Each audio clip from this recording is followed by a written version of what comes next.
Well, hi-ho everyone, and welcome to the Atlaran Adventuring Company. Hello, everybody. Here we are again. Here I'm we so are. excited. I'm genuinely excited. I've been Me looking too. forward to this all week. I love battling, I'm so excited. I'm scared. I'm not scared, I'm ready to kill some bitches. All right. Yeah. Well, we need to try battling more often because we get stuck in the story and I forget to have you guys kill things. I like Oh, story. please, I love killing things. All right. Well, anyway, welcome everybody to Atlaran Adventuring Company. We're doing this shit again. I am your dungeon master, Taiylor Wallace, and joining me today I have Alicia Kelley. Not It's me. I always introduce Alicia first. Alphabetical order. No, Fine. it's because Ben's my brother, and you always introduce guests first. Oh, And then I have Blake Wolfe. Hey. there you go. Wow. Listen, You when were it's all your set to be like, yeah. And now when you're it's just your like, birthday, I'll introduce you first. We won't even play on my birthday. Well, I think then it's you're on a lost. Tuesday this year. Then next your, year. Your birthday weekend, whatever. It's Yeah. your loss anyway. Whatever. So yes, welcome to this shenaniganery. Shenaniganery. I think this will be the last week we play our original intro, and then next week we should have a brand spanking new one. So We've got character art. yeah, yes we do. I'll be Yay. revealing it today if you didn't already see it on Twitter. But go ahead and play our intro. We'll see you in just a moment. Alrighty. Suffered the.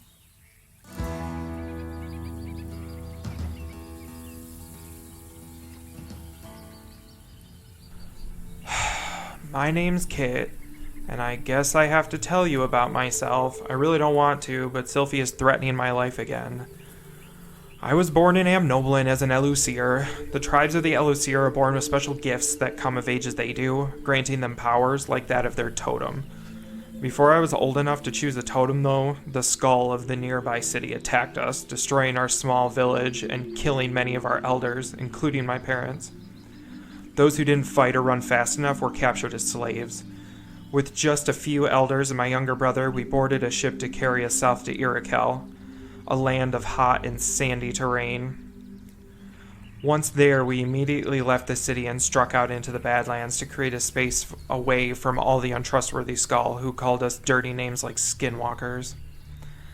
As I came of age in that environment, I found the local coyote population called to me. Hearing their solitary cries at night echoing across the Badlands, I knew they were the ones. I'd already become a loner, and the coyote totem set me further apart as I took on my shifter powers. With fur sprouting in odd places, a set of dog-like ears, and claws, I stuck out easily amongst the Skull whenever I visited town to play tricks on them, just like the god Savros would want me to. I thrived in the chaos I created for normal people. They didn't deserve their cushy lives built on the slave labor of my people and others. At 17, I began taking jobs in Port Saris with the wrong sorts of people. But they paid the best, so maybe they were the right sort of people. I didn't care. As long as I could bring home some money to my tribe and my younger brother, that's all I cared about.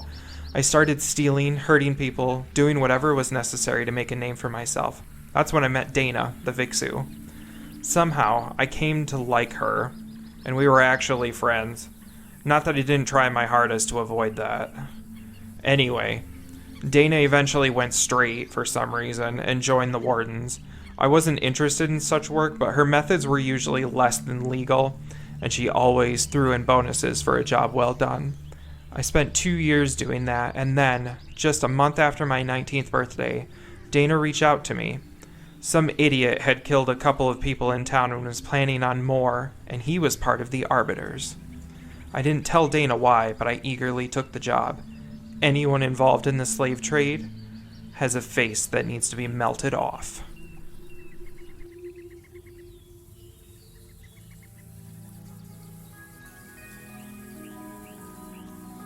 Sylphia Phelan here, Sylfie to my friends. Listen, whatever Kit may have told you about me, it was complete lies, so forget absolutely everything he said. As a matter of fact, you may know me as Sylfie Altera, but I gave up that name fairly recently. Why? It's a bit of a long story. I was born without a family name, living as a street urchin in the unforgiving streets of the city of Moore's Rest. Hunger and desperation were my early childhood friends. The only companion I ever had was Marin, my older sister. I'm still not quite sure whether we were biologically related, but the trials and tribulations we experienced as starving children forged our bond as sisters that was as strong as iron. Wherever Marin went, I gladly followed. It was from Marin that I learned to play lute, and a casual hobby became a source of income for us. For a good enough performance, even the rapscallions of Moore's Rest would gift 2 talented young ladies with a few coins or a hot meal. It was from these street performances that we attracted the attention of one Alistair Altera and his wife Wedna, and he took us in to give us a roof over our head and a belly full of food each night. At first, I was delighted to be finally part of a proper family. With Alistair and Wedna and our 2 adoptive brothers Redner and Flynn, we made a scrappy family of cheats and hustlers, willing to do whatever it took to survive. It wasn't much, it wasn't loving, but it was more than I could have ever dreamed of. The innocuous thieving and swindling soon turned sour, though, as Alistair made friends with the insidious Arbiters, the intricate band of pirates and thieves that run Moore's Rest. Soon, our jobs turned from petty theft to murder for hire. Anyone that the Arbiters deemed unworthy of keeping around, my siblings and I would be tasked with taking out. At the ripe young age of 14, I was a seasoned assassin, using persuasion and charm to lure men into a false sense of security before delivering a most cruel message. My body count only stopped at 4, but I was complicit in many others. It was Marin that suffered the most out of any of my siblings. She was responsible for the deaths of at least 10. Those were all the ones that I knew of, anyway. It was the night of another assignment from Alistair that everything changed. We were all given the task of tracking down another unfortunate soul, which we all silently resigned ourselves to. Except, to my astonishment, Marin. She refused. Up until then, I didn't even know such a thing was possible. But Alistair's face soon grew dark, and with only a few words of command from him, Redner and Flynn wasted no time in forcing Marin on her knees and slitting her throat, mere feet away from me.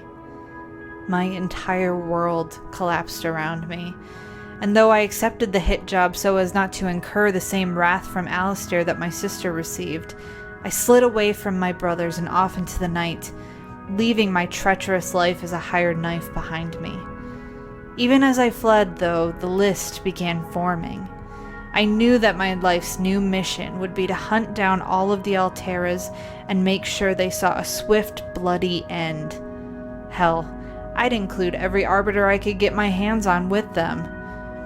So you can see how I might not be the biggest fan of the name I was given. How, you may ask, did I come upon the name Phelan?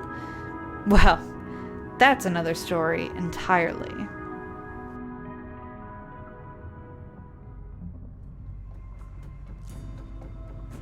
And so we have our unheroic troubled travelers, one born with the ancient magics of the Elusir totems, and one only just tapping the primal arcane at the behest of a fickle sea titan.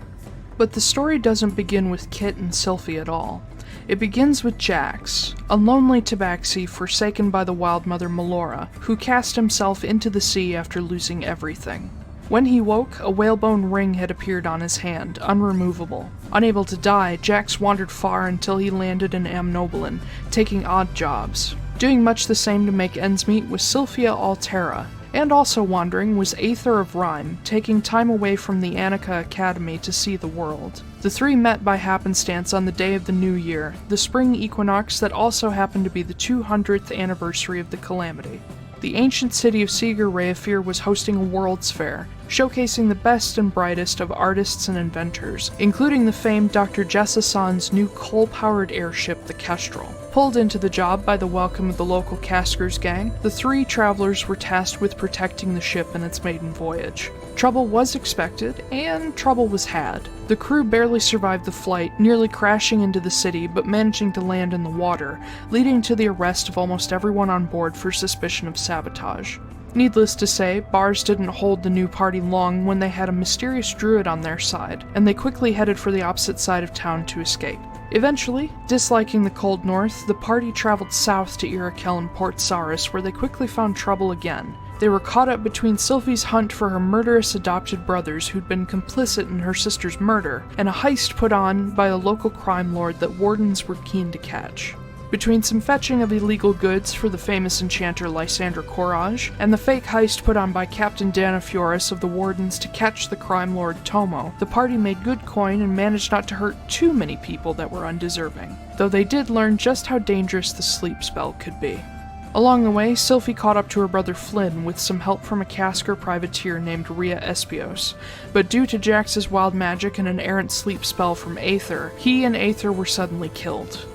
Unable to go on alone, Sylfie went to Dana for help and was granted 2 new allies. Kit, an Elusir from Amnoblin with a bad attitude and the ability to take on physical traits of a coyote, and Corvrin, a dragonborn warden from Lochmanos with a gruff and stubborn personality but a need for justice. With further help from Rhea, Sylfie managed to catch Flynn unaware enough to slaughter him at his most vulnerable moment. Despite her new comrades, Sylfie felt alone, even with Jax's giant coyote friend and Aether's Martin familiar. The 3 followed Redner to Harris, and along the way, Sylfie came face to face with surging magic by donning Jax's ring, till she learned it was the gift of the sea titan and whale mother Tal Dunost. Seeking any help she could get and an end to the insane magical surges, Sylfie pledged herself to the whale mother. Arriving in Port Nataline, Redner was finally caught and killed at a party held by the local Casker leaders, and while Alistair and Wedna Altera were next on the party's list, they came face to face with the quiet underground operations of the Arbiters in Harris, and a drow named Kellogg Marta.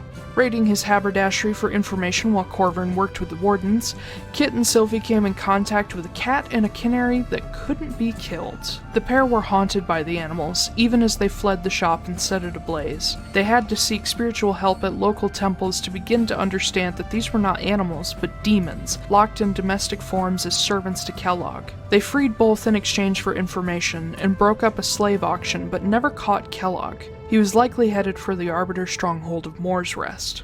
Hearing of Alistair and Midcord 10 days away by ship, the party made for the heart of the shattered continent and arrived just in time for the summer solstice celebrations. Among snooping around, finding great food, bothering an egg roll vendor, and meeting a fantastic traveling circus known as the Phelon Caravan, Sylfie found a little confidence and got desperately needed unconditional love from the caravan whose members accepted her like family. And Kit too, if you wanted. They knew of the Alteras and were enemies of one of Alistair's finest killers, a drow werewolf named Vinrith Courser. Accepting Sylfie into the fold and giving her their big family's name, the caravan welcomed the pair to stay with them. But the night of the summer solstice, amid a big show, Vinrith Courser struck fear into the guests and many were hurt with one killed, before the caravan's allies and the party engaged him and his fellow werewolves. Unable to catch and kill Courser, Kit and Sylfie were left devastated by the death of Jax's pet coyote, who'd become Kit's beloved ward. And while Kit only saw more reason to fight, Sylfie nearly gave in to despair. And then Alistair himself reached out to the pair, seeking a parley with Sylfie. He wanted his wife Wedna dead, who'd left him to become the lover of Cynthia Moore, the mother of the new king of the Arbiters, Silas Moore III. And that's where our story continues. Oh, and you might wonder where Corvin is. Well, Kit and Sylfie took off without him, and he's trying to catch up, so we'll see if he ever does. In the meantime, welcome to the Atlaran Adventuring Company, and the ragtag crew that might just one day be something more than thieves and blades for hire. Maybe. Hi, everybody. Are you guys okay? Now that you've been singing the entire time? Oh my god. Oh boy, that was a fun, 12 minutes. That was... Both Taiylor and I, we were, laughing so hard that we were, crying, and then we both looked at each other we're fine. Oh my god. Oh god. It's a good day. Yeah. Anywhoozle. I'm gonna turn this radio thing off so I stop thinking people are growling But there's at a me. demon in your room? Demon in my room, yeah. Another one just came on where it was Berserkir. And it was Jesus Christ. Oh god. Balagura. Yeah. I wish I could do that as well as he does, but I can't. Oh God, I wish But I I could can't. too. All right. Indeed. Are we? So, darlings. Let's play some D&D. Yes, let's play some D&D. D&D. I will try to keep the recap short because there are some things to do. Okay. What? Oh, sorry. Jamie. We had a Jamie's comment come in already- and I just got distracted. Sorry. I didn't mean to vocalize it. Uh-oh. Uh-oh. Wait in my room. Next novel. Okay. Actually, first, before I do the recap, Oh, no. Ben, if you'd be so kind as to turn your attention to the map. The map is there. I'm just saying, be ready to change it. 'cause it Oh, might okay. get weird. Okay. We have some new tokens on the board. What do you do? Is it us? In case, well, Jamie in particular, in case you didn't see it, so we got some art today. I will That's actually art. show you what they look like if I can scooch over. Well, that's really big. Yeah, you might need to zoom out. There you go. Kit's head. Yay. Both Kit and Sylfie are there. Guilt and Sylfie. It's us. It is us. Yeah, Well, I put them. yeah. I mean, if I looked like that, that would be me. Yeah. And if you were Yeah. about as white as a sheet, I'm not. Yeah, I thought I was pretty pale, but Yeah. I'm not that pale. Sylfie is like me pale. Yeah. But yes, Sylfie gets sunburn at night. Yeah. gets moonburnt. Yeah. Cloud burn. Yeah. So yes, this is the official character art by Yes. yours truly, of Kit and Sylfie. Kit Look at is... the cheekbones on Kit. I didn't notice that earlier. Oh yeah, he's got some nice cheeks. Both sets. Wow. Yes. You said I also like how we're both naked. We're always naked. It's D&D. listen. I didn't want to do clothes, and also I figured you guys change outfits fairly often. So what? You're naked or you have armor on. There's only two options. Yeah, and Sylfie could be both at the same time because of the way female could armor be. works. Exactly. Yeah. So yes, sure. Kit is our. In case this hasn't been clear, Kit is a shifter. In my world, his people are called the Elusir. They're descendants of the Monomar people. They are cousins to elves, but not technically elves themselves. While Elves they do themselves. have, indeed, while they do have the elvish ears, they're much longer than most people. And the And fuzzy. almost and fuzzy and almost animal-like. Some shifters even have ears that start to move up the sides of their head, but not many. But yes, our darling Kit, he looks a little older than 19, but at the same time, I feel like he's grown up a lot for a 19-year-old.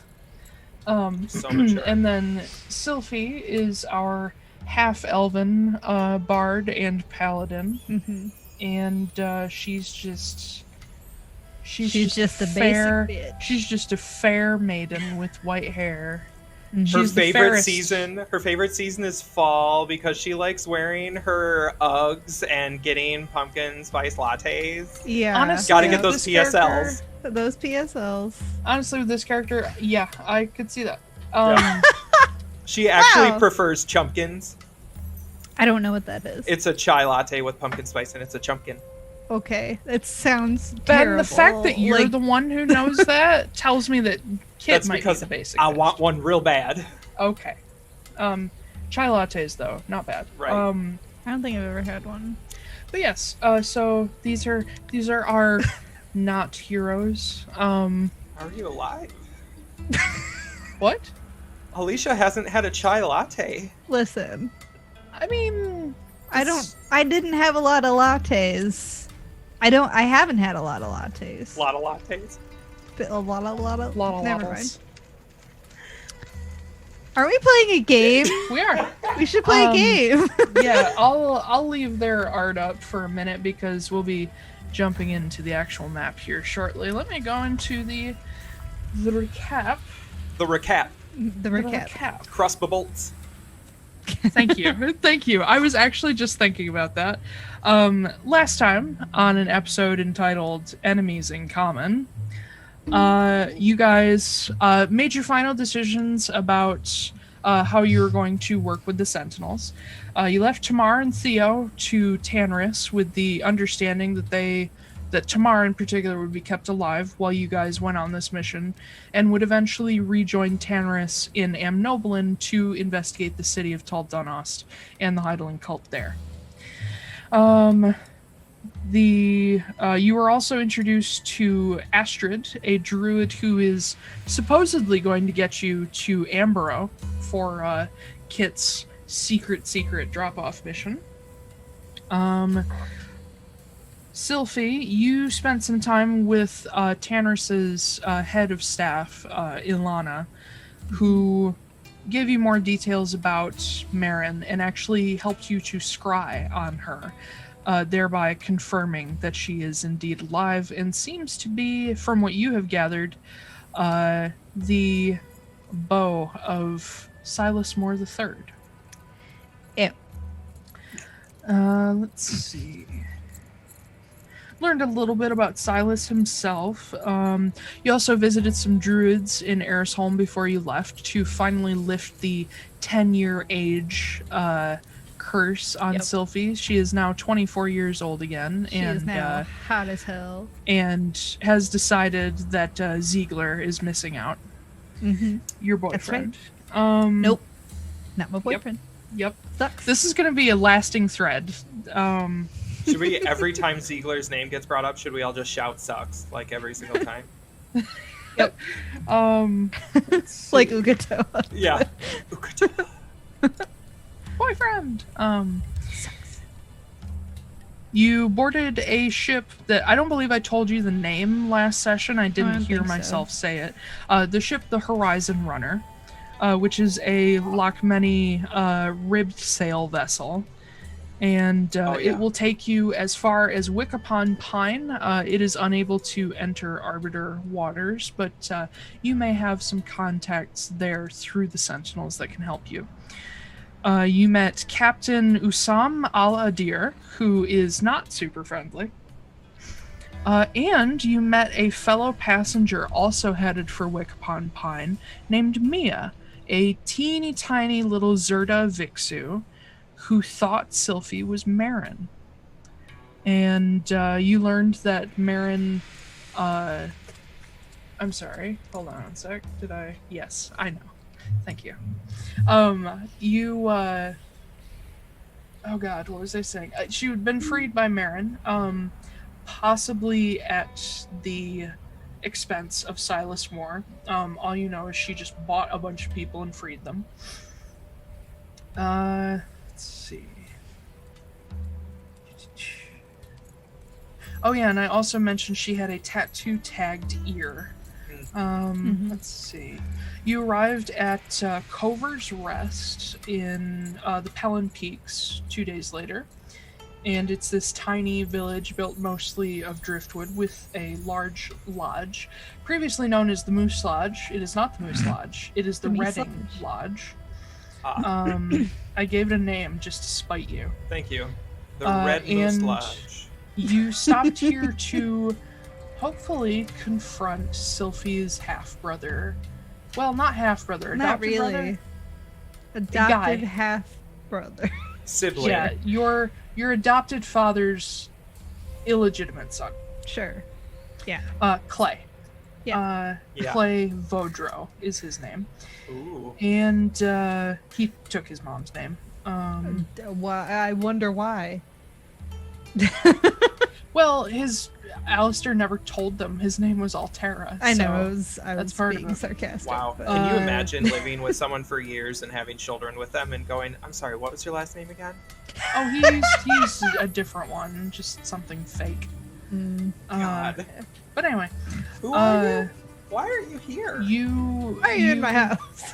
You confronted Clay amongst his Casker buddies, finding out that his mom is a Casker.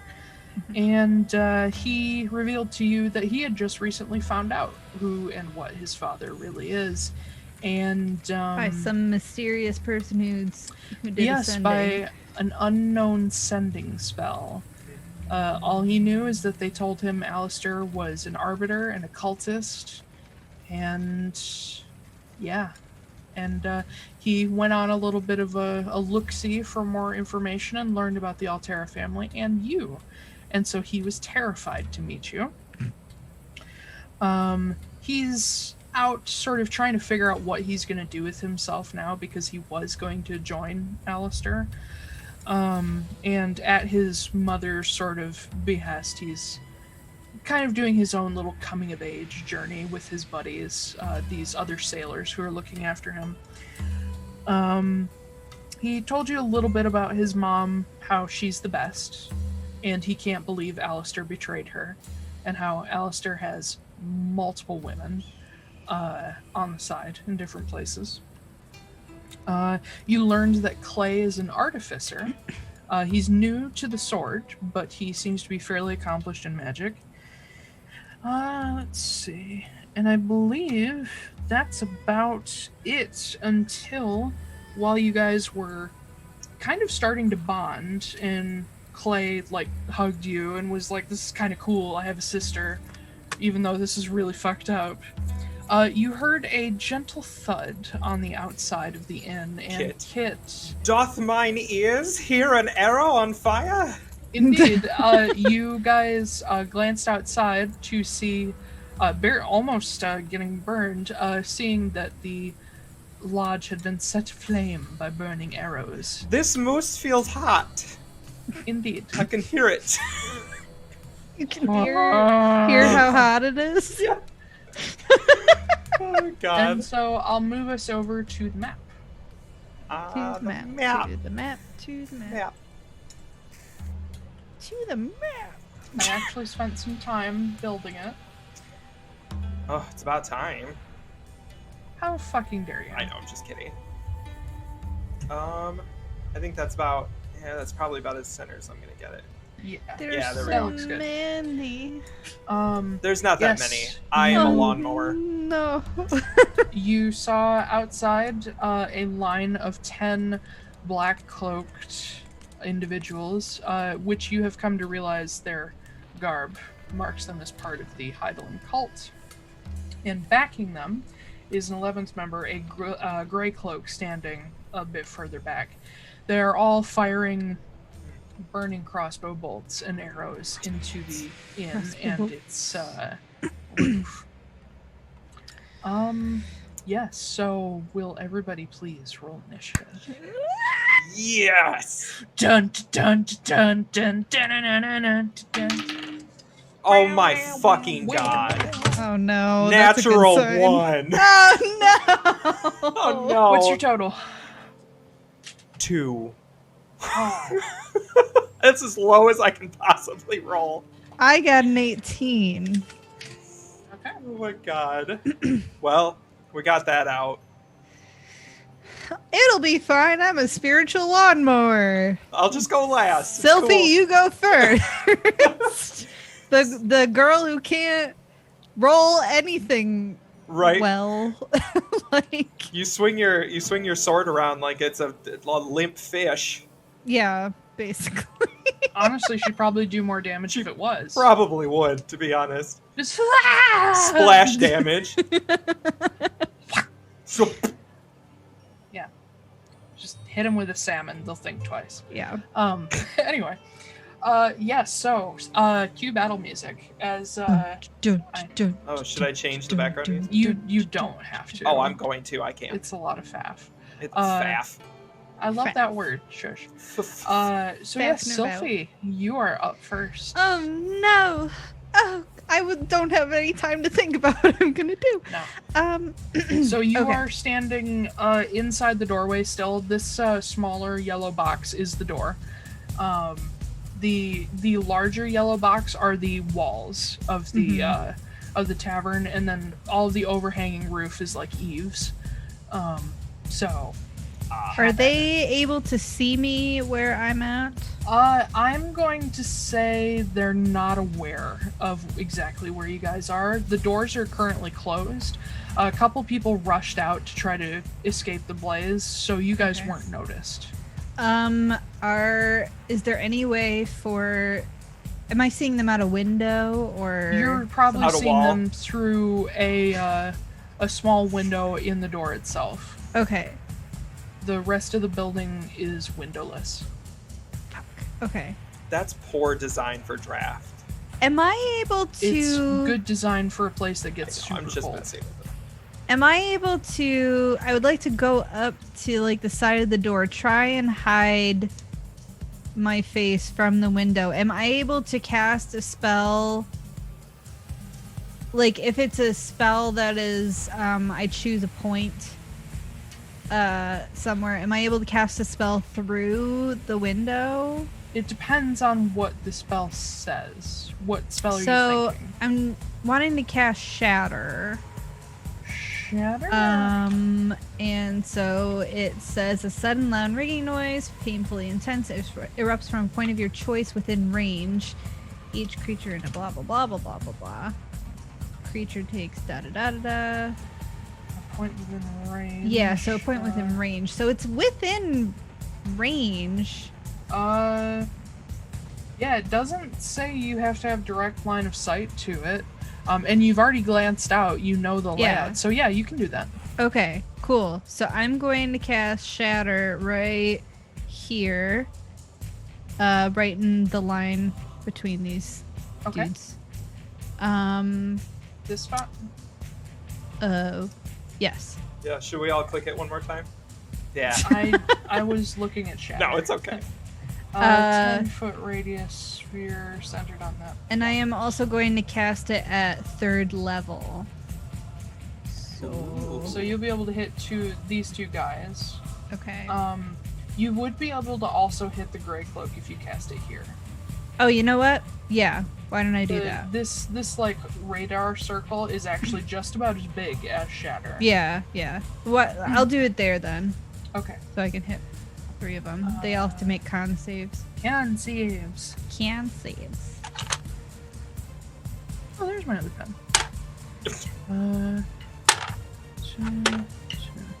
Okay, both the black cloaks fail. The white or gray cloak does not. Okay, he takes half as much still, so. 3D somethings. 3d8. Yeah. Okay, Oh, that's good damage. 15. Oh, it's actually 4d8 because I'm casting it at 3rd level. Oh, you're Okay. right. Yeah. So it is going to be 15 points of damage for full, and then half of whatever. that 7. is. Yeah. Yep. Round Sure. down always. I believe you. And then I guess we established that I can't cast any spells for the bonus action. You can cast cantrips as a bonus action. Oh, okay. I do want to give Bardic Inspiration to my 2 dudes. Can Who are you near give it me. to multiple people? It says as a bonus action, a creature. Oh, okay, so a creature. I mean, I have multiple slots for that. Am I able to give You it? can do one at a time. Shit. Okay. Well, I guess I will give it to. I'll give it to Clay because New brother. he's my bro, and you're fine. You can Nah, it's fine. fucking deal with it. Whatever. Yeah, you'll be okay. And I think that will be all I'm gonna do. Okay. Yeah, you don't need to roll any kind of stealth. That'll bring us to Clay. Oh boy, I got a bunch of magic users. Woo! She I use a sword sometimes. Not now. Not well, but yeah. Shut up. So Clay, taking sort of your lead, jumps to the opposite side of the door. And he... Let's see, Artificer.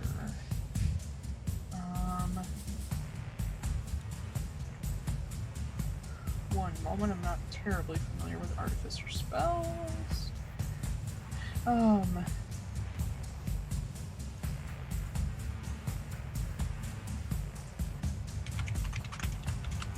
Okay, he's going to cast Elemental Weapon. Oh god. Why are you being such a dick? Just give me the spell. Here we go. He's going to cast Elemental Weapon on his pistol as he draws it. Oh, he has a gun. Yes, he does. He has a very nice pistol. It is a... well, it's not a pistol, it's a revolver. Which is a fairly new design of gun. Instead of the old flintlocks and whatnot, they're starting to come out with repeaters and revolvers and that kind of thing. Multiple bullet guns. He casts that on his gun for... He'd probably go lightning. It's sort of his thing. And then as a bonus action,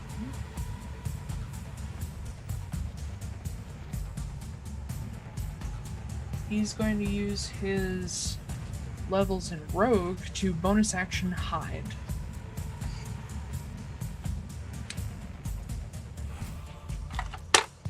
Okay. Roll a stealth check.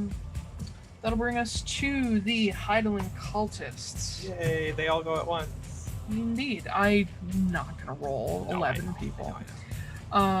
We're basically gonna work with them in groups, just go down the line.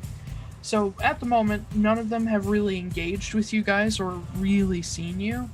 A couple break off from the very ends to just sort of chase after and terrorize people out in the open. I'm not going to put pawns in for just normal people. But the rest start to spread out a little more after seeing Shatter. Back out a bit. And this guy, who's kind of pissed at having been shattered, starts making his way toward the door with his crossbow at the ready. He's going to hold his turn while the rest continue firing flaming arrows. The Grey Cloak back here is going to advance a couple steps, and he is also going to hold his turn, beginning to summon a spell.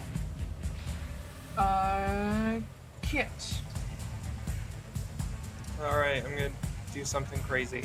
I'm gonna move my full 30 feet out the door to put myself right there. So I didn't move out of range of that guy. So No, you did not. Yeah. And then I'm going to bonus action shift and give myself extra HP, which I'll calculate in a second. And then I am going to cast Spirit Guardians. Spirit Guardian. Spiritual Lawnmower at 3rd level. So that's a 15-foot radius? 15-foot radius. 15 feet all the way around me.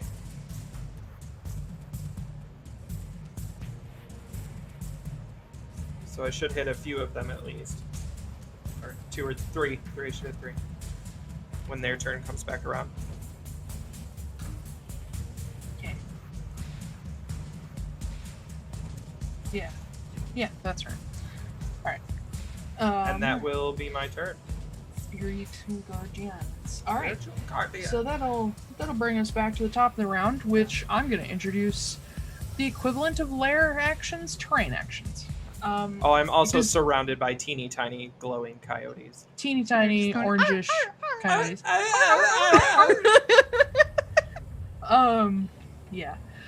Introducing terrain and lair actions because the inn is on fire. It is really starting to catch at this point, to the point where the heat inside is getting pretty bad. Like, it's burning in through the ceilings at this point. Sylfie and Clay, just for the ambient heat, give me a Constitution saving throw.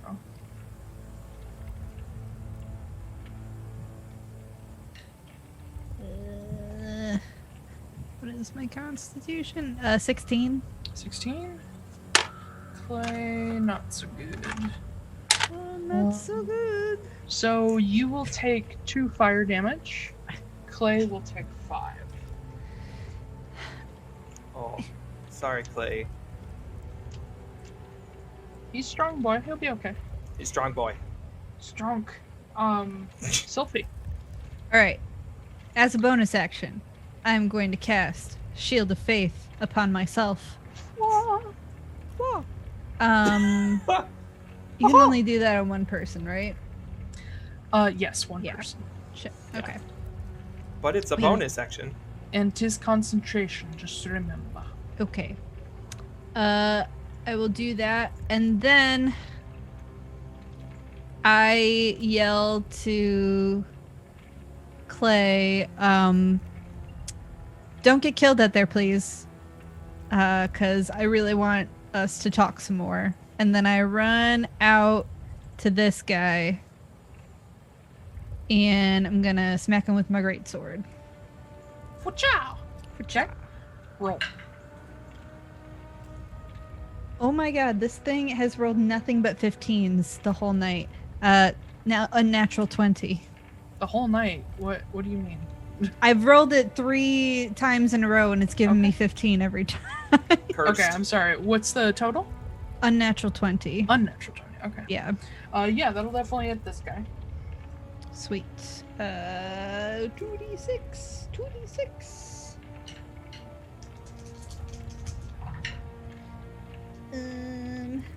It's gonna be 9 points of damage. 9 points of damage. Mean. 9 points of damage. Number 5. Okay. Yeah, you come just busting out of the door with your sword ready over your head, and you just bring it down into his shoulder. As he's like he was ready with his crossbow bolt, which I forgot to do his and the Grey Cloak's held actions. I'll do that here in just a second. But yeah, as he's like getting ready to fire toward Kit, who he was following, you bring the blade down on him. Shot still goes off. That's not gonna hit Kit. I rolled a natural 4. So yeah, the partially just out of surprise and maybe partially due to Sylfie, the crossbow bolt just goes over Kit's head. Little tiny coyote tries to bite it as it passes by. And then the Grey Cloak, who would have targeted Kit because you were the first one to come out, this would have hit you when you just appeared from the doorway. Okay.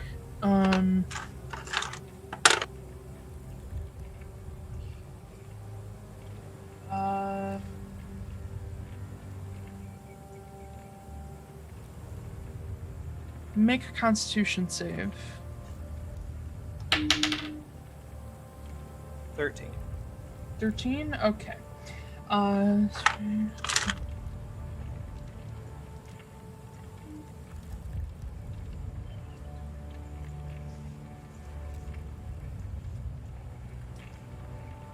With where that was centered, this may have also hit.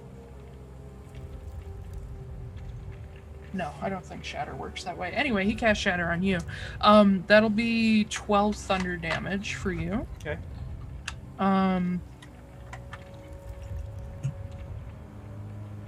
There we go. Alright, so back to the actual order. Anything else Sylfie wants to do? I think you already did pretty much everything. Yeah, I didn't realize that it was still my turn, but yeah. No. Yeah, you did your bonus action movement. I was just catching up with the held actions. Okay. So seeing you charge out the door, Clay is like, fuck, she knows what she's doing. Okay. And he follows. He is afraid to step into the Spirit Guardian, so he stops beside you. So point of order about Spirit Guardians. Yes. They Spirit flit Guardians. around you to a distance of 15 feet for the duration. The 15 feet is a radius, not a diameter. So it's 15 feet in any direction. It's much bigger.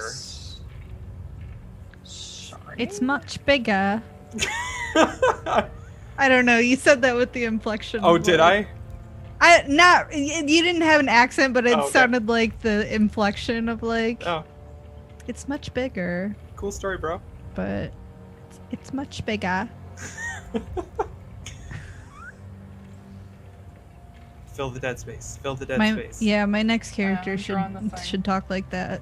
That would be great, actually. Yes, please do accented characters. It's They're fun. much bigger, actually. Oh, are you gonna be Adele? Yeah, yep. I'm gonna play another bard. I'm Yeah. just gonna sing sad songs about all my past relationships. But that's not gonna inspire anyone. That's just No. gonna make them sad. Everybody's just gonna be sad. Okay, since I can't really draw a circle in Roll20, I just drew an octagon. An octagon is fine. Yeah.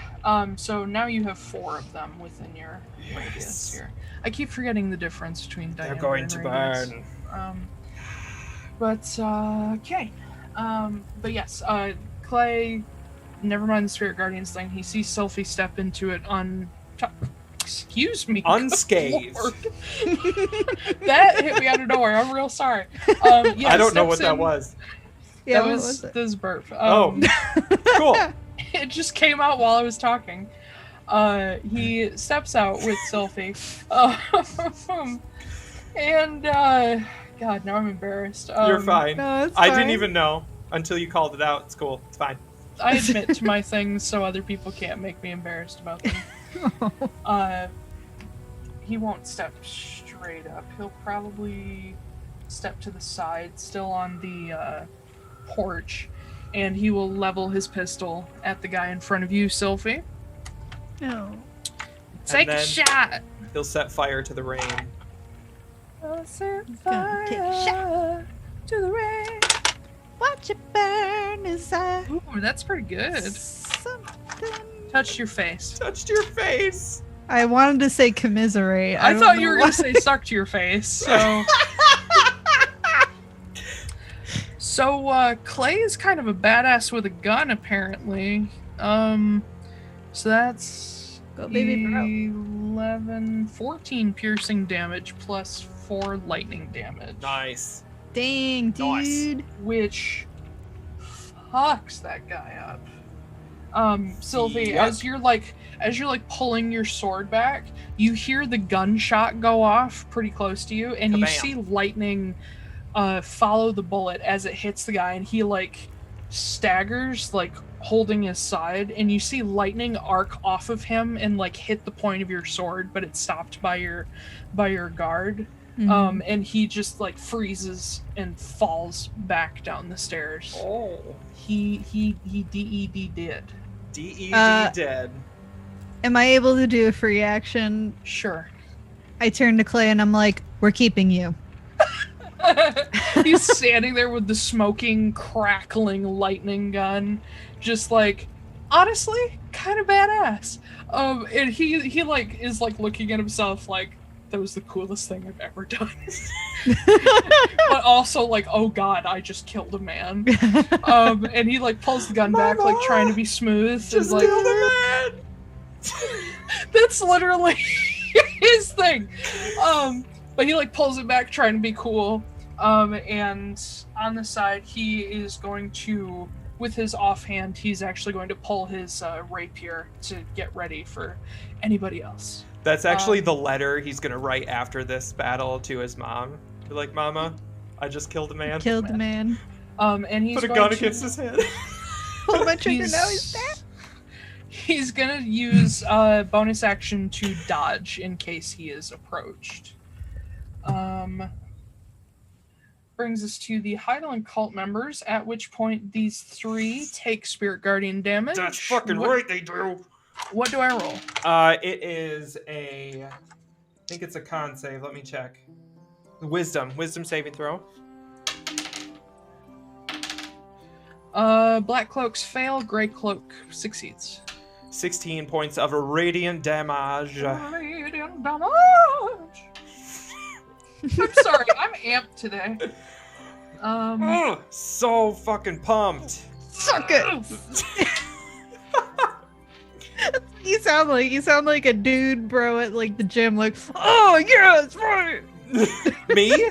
Yeah. Oh, I'm really good at playing things I'm not.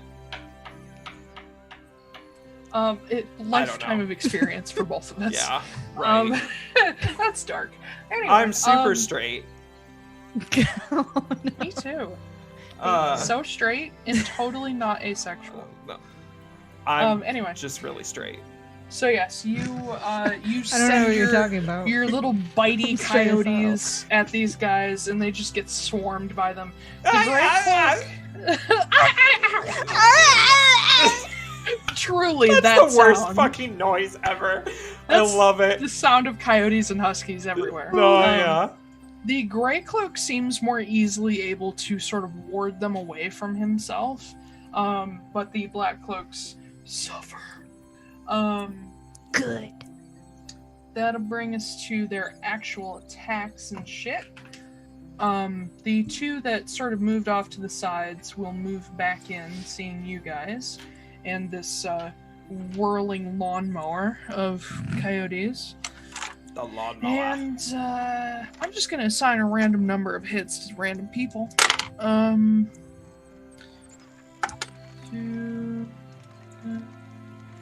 So 1, 2, 3, 4, 5, 6, 7, 8, 9, 10 left.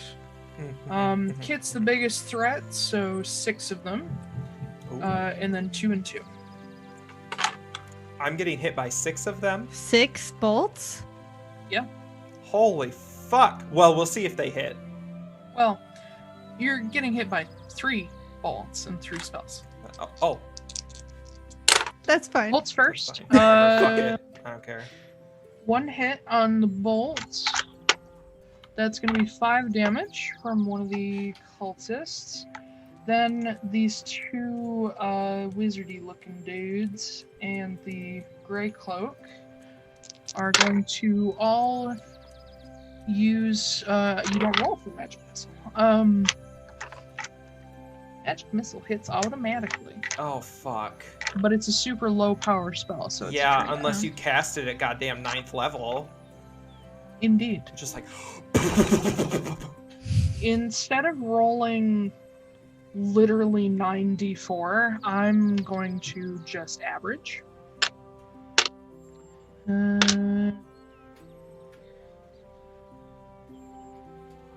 So between the 3 of them, that'll average out to... Oh god, math. Do math. Do you need a calculator? 27 damage, force damage. Ah! Ugh. That brings me to 32 so far. Woo. Total. Sylfie. Yes. Oh, is that you're all of them? That's all. Oh my god, I'm still alive. Barely. Both of those will hit you, Sylfie. 18 and 19, I believe, right? What? Well, 18 and 19 hit you. 8. Yes. Even with Shield of Faith? Yeah, mine's only up to 18 with Shield of Okay, Faith. meets so. beats, yep. Meets beats, gotta beats the meat. Alright, so 9, that'll be 9 piercing damage. And I also need you to make 1 con save. Okay. The one time you don't roll a freaking 15 tonight, that's a 10. 10 total. You are... What was that bolt?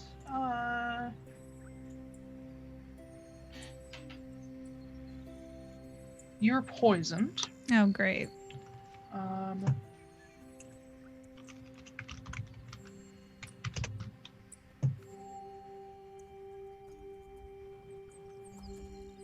Just to make sure we're all on the same page about poison. Poison creatures have disadvantage on attack rolls and ability checks. Oh, well, good thing you don't use that sword anyway. Listen. Yeah, even though she just used it. Yeah. Alright. And then Clay. One more hit. Not bad. And none of those are poison, so he only takes a tiny bit of damage. Alright. You're right. Kit. All right, I am going to... You're going to have to shift my thing, but I'm going to move down just one spot. And then I am going to reach out towards that gray cloak. And hold on real quick. Are potions a bonus action? For yourself, yes. Okay, I am going to use one potion on myself. 2d4 plus 2. 2, 3, 5. Jesus, that's awful. 28. Alright, I'll get rid of a potion. So then I am going to reach out to Grey Cloak, and I am going to cast Inflict Wounds at 3rd level. Inflict Wounds! Alright. That is a... Ooh, that's really good. That is a 22 to hit. That'll do it. Yeah. 5d10, yo.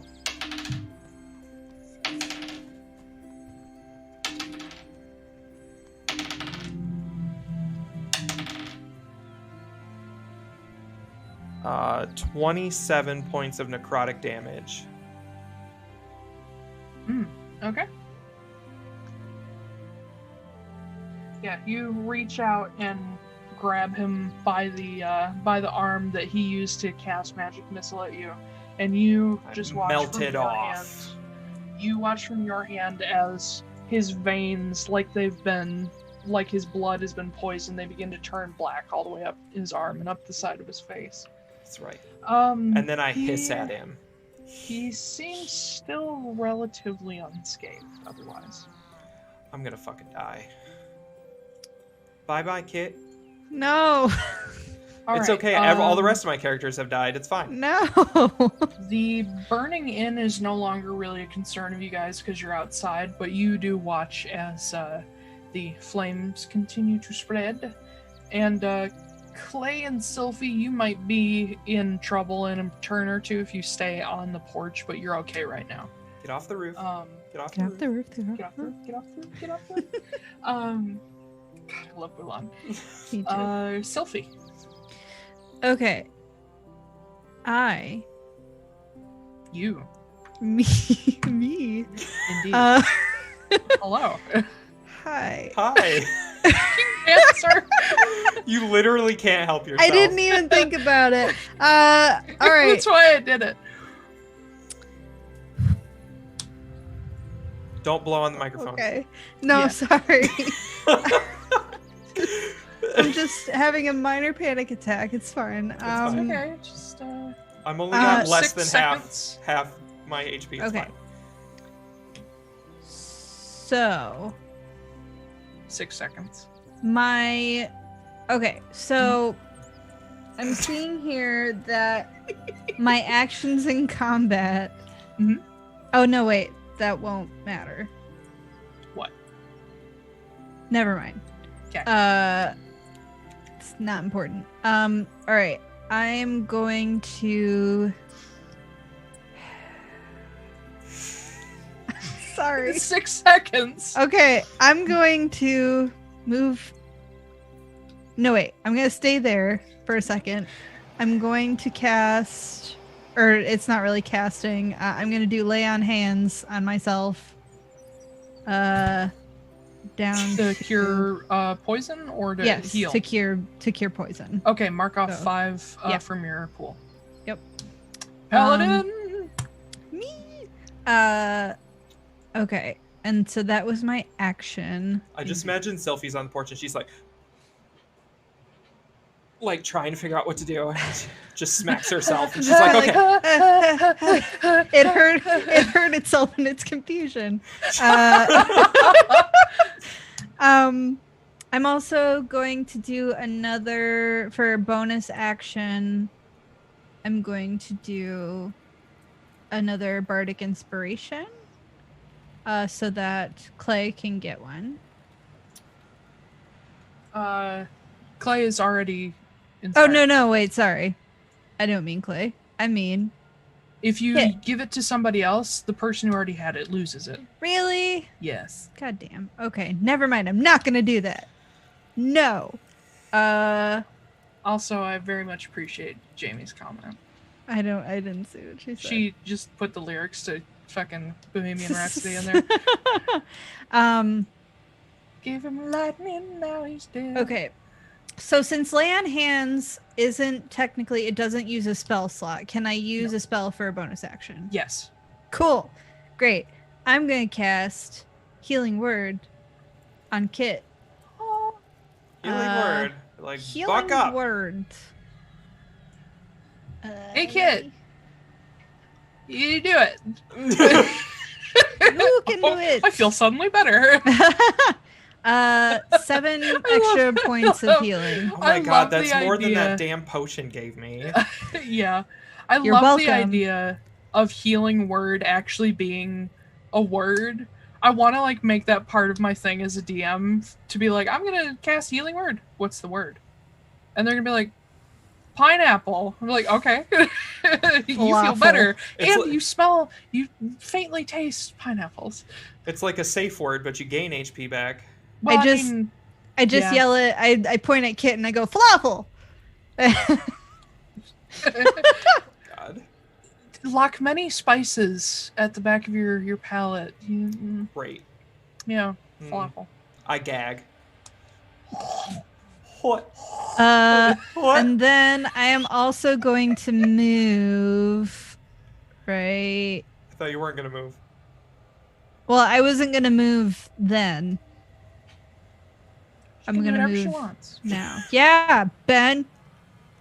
Yeah, Yeah, Blake. And I'm gonna move right here. Next to the fruit stand. Yeah, that's Actually, no, those are flowers. it. Oh. Okay. That's not gonna give me any cover if I crouch down beside it. No, It it's a wouldn't- table. Okay, cool. All right. That's it.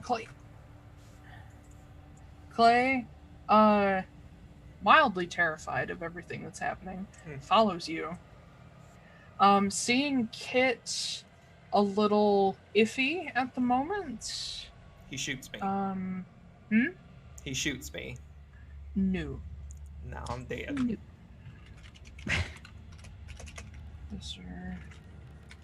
What would my next character be if I totally got wiped out? I don't know. What would it Ben, be? I don't Because know. I'm gonna have to It's not going to fucking happen. draw them. Yeah, that's true. We just got character art and he's And dead. we're all dead. Well, Sylfie's gonna be the one that survives till the very end. Yeah. This is Sylfie's story. Hopefully. Mm-hmm. I hope. We've talked about this. We have a contingency plan. We We'll do. just- I know what my next character will be. I've already got it figured out. No. What? Go ahead. No, continue. Okay. It's a surprise. He's gonna fuck. Oh. I'm not. No. He's got fuck. Yeah. What was it that you have to say to the dragon turtle? Just like, fuck him!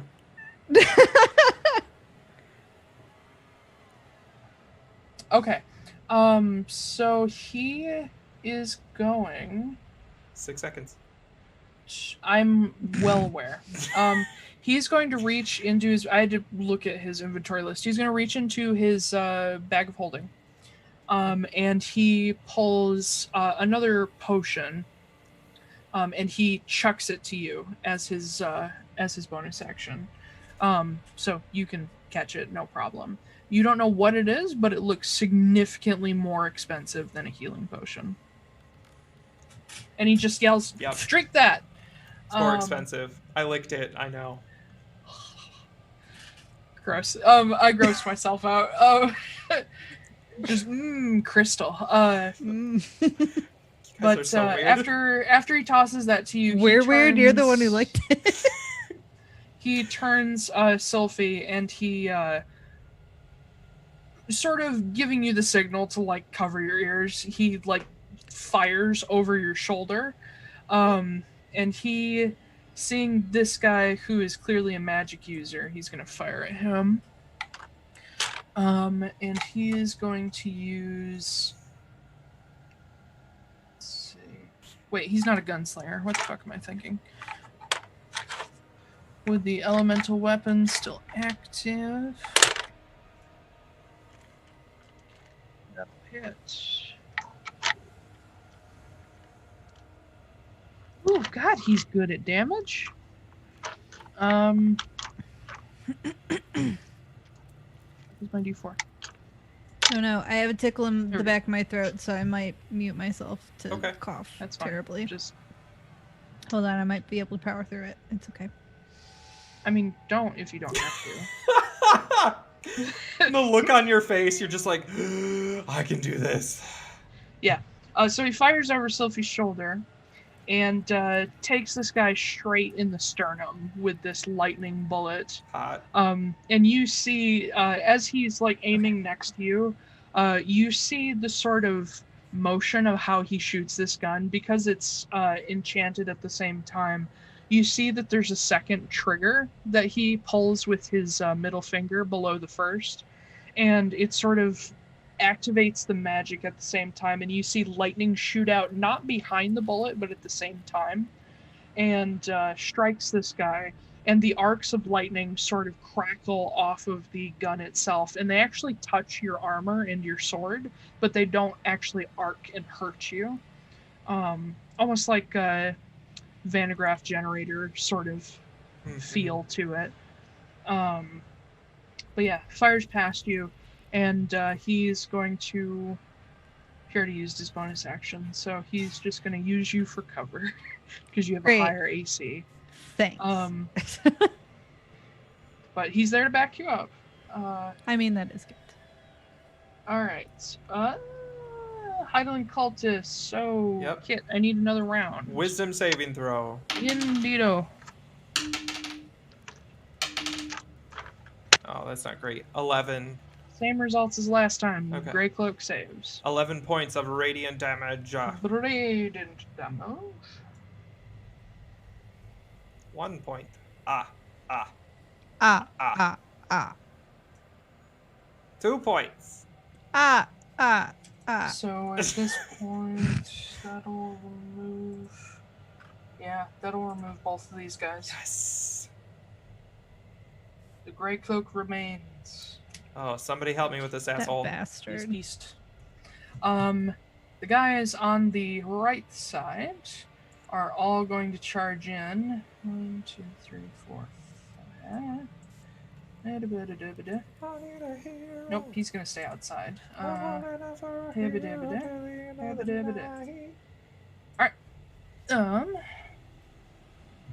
Let's do Clay and Sylfie. Oh my god, they've first. surrounded me. Oh my god. So these guys step back to try to get a little distance Oh from... god, I can't cast Revivify on myself. That's the plan. Oh god. Alright, Sylfie, since you're sort of the shield at the moment, you're going to take 2, Clay's going to take 1. That'll be a 15 and a 17 to hit you. Big. Nope. Both miss. Great. Big. Clay, the wizardly bro over here, Wizard bro. is going to try to cast Scorching Ray at him. So that's Are actually you 3 Scorching attacks. Only 1 hits, and Mr. Clay has some resistances on his armor because he is an artificer. He fancy. Indeed. So instead of 8 fire damage, he only Bougie. takes... Classy. 4. I don't know how this song goes. I can't think of the next lyric. Bad and bougie. No, that's not the No. one I was thinking of. I don't think. I don't know. I think I was. Hit. I don't know. Yes. All Hit right. me. Kit you. Stop trying to hit me and hit me. Kit me, baby, one more time. Wow. Goddamn fruit flies. Fucking fruit flies. I've gotten rid of most of them, but they just keep coming. They're insane outside right now. So the wizardly bro, well, warlock bro, outside is going to take 2 eldritch blasts at you. Eldritch Blast. 1 will hit for a Oh, d10. That's 5 force damage. Okay. The 3 black cloaks around you are all coming in with swords. Oh no, they're swords. What's your armor class? 16. So all 3 of those will hit. Oh god. Oh, Jesus. He doesn't exist here. 15 points of slashing damage from the 3 of them. Okie doke. And then the Grey Cloak Uh-huh. is going to take a few steps back out of your circle. Do I get an attack of opportunity? Yes. I was in melee with him. Oh, you do not. Because Why? he's part rogue. He can bonus action disengage. Oh god. I bonus action fuck that. Too bad. As he steps back and just like ducks away from you so you can't swing at him, you hear him say to his comrades, "Hold still." I don't like that. I need Hold you. steel, comrades. What's the saving throw for this? Medium is favorite cooking of steak. I need you to make a dexterity saving throw. Oh no. Oh boy, it's 11. That'll fail. 14. Oh no. Did you What? say 14 and you're still rolling? Hold on. I'm still rolling. Oh no. That is 30 fire damage. And I need to roll for his buddies as well, as they all get caught in He fireball. just fireballed us. They all fail as well. Oh, I am negative 20 HP. That's gonna be enough to take all of them out. And you're unconscious? He told them to stand still and he fucking Wow, killed what them an all. asshole! I am unconscious. dick. I am very unconscious. Spirit Guardians disappears. Yay. Oh no. Alright, that's the end of the Heidelen Cultists. Kitch, roll a death saving throw. Oh, I bet it's gonna be great. Come on, buddy. 11. That is one success. Oh, I know. The inn begins to fall apart. Sylfie, it is your turn. All as right. you hear a massive explosion of fire. Actually, let me check the range on Fireball. Because Clay might have gotten caught in it. No. Oh, fuck. 20-foot radius. Oh, Clay is caught. I was dead center, so... 5, 10, 15, 20. Yeah, Clay got caught in it. Sylfie, you feel your hair singe, but you just avoided the radius. Okay, so for Clay's save... Okay, he saved. 15 damage for him. Jesus Christ. Kit, what's your max HP? Just so I know it in my head. 58. 58? Okay. So, Clay's still doing okay, but he's starting to look a little rough. Yeah, Sylfie, you hear the explosion, feel the heat, and turn and look back and see a charred Kit laying on the ground, barely breathing. And, Clay looks terrified. Oh, Is boy. it my turn then? It is your turn. All right. I'm not a barbarian, but I would like to rage. Okay, if I want to vault over this table, how much will that? The table is inconsequential. You Okay. can just shove it aside. Cool. I'm gonna shove it aside. I'm gonna go right up to this bastard, and I'm gonna hit him with my great sword. Wait, And- realism? What? What happened? What happened? Turn the table. Rotated the damn table. Okay. Realism. Okay, so you run right up to him? I'm gonna hit him with my great sword, and I am going to divine smite this asshole. Well, let's see if you hit him first before you divine smite. Hold on. No. Okay, I can't do that. You can't divine smite? Can I? No. What level paladin are you? No, I can do divine smite. Mm-hmm. Okay. Here's what we're gonna do. As a bonus action, I'm going to bardic inspire my. No, I can't give bardic inspiration to myself. Shit. You can, you just take it away from Clay. It says a creature other than yourself. Oh, okay. Yeah, Nope, yeah. can't Sorry. Damn inspire it. yourself. Sorry, I kid. forgot. Rawr! Rawr! All right. It's Whatever. 2003. I guess I'm just gonna rar Rafflecopter. Rar Lamau. Yeah. Oh God. All right. I'm just gonna hit him with my greatsword, and if I hit him, then I'm gonna divine smite. Yeah, you can choose after you see if you hit it. No, no, no, no, no, no! No! What'd you get? Did you roll a natural 1? No. It was a 12. You're not gonna believe this, but 12 will hit. What? Yeah. How will 12 hit? He's not a fighter, he's a wizard. He has a super low AC. Oh my god. I'm so excited right now. Okay. All right. So, normal damage is not great. It's 5. That's 2d6? Wow, okay. Yeah. I got a 2 and a 1. Alright, So, Five slashing. and then we're gonna Divine divine Smite. smite. I am going to expend my last 3rd level spell Ooh, on that. So it's gonna be one hell of a smite. Roll high. Rawhide. Hold on. Okay, and then I get 2 more, right? Okay.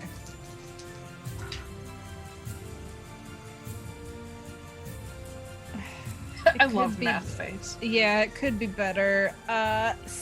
18 points of damage? Okay. 18 points of divine smite damage.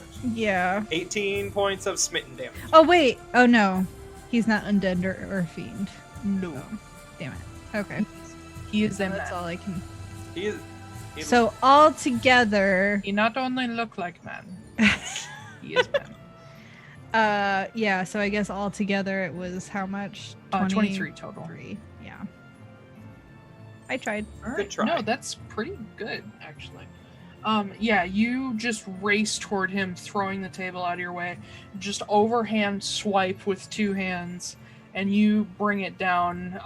You don't, hit the shoulder exactly where you're aiming, but the tip of the blade rips down across his chest and stomach and sort of severs this bandolier he's wearing, cuts the cloak tie so it falls off of him, and just rip the front of his belly open to the point where you're about worried, his guts will... Well, not worried, but I'm not hoping worried. his guts might spill out.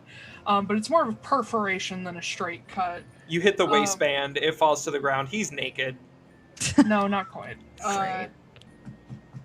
I would yes and, but no. Oh, I need to mark off these other guys who are already dead.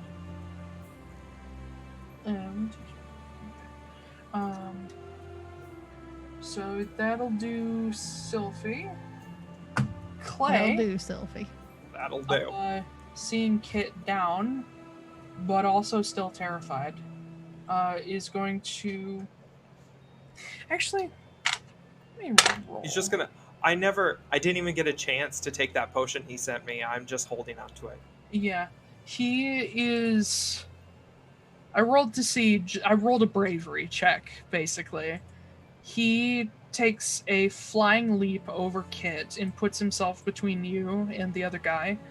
And he reaches down, grabs the potion, and just carefully picks up your head and pours it into your mouth. I'll roll that for you.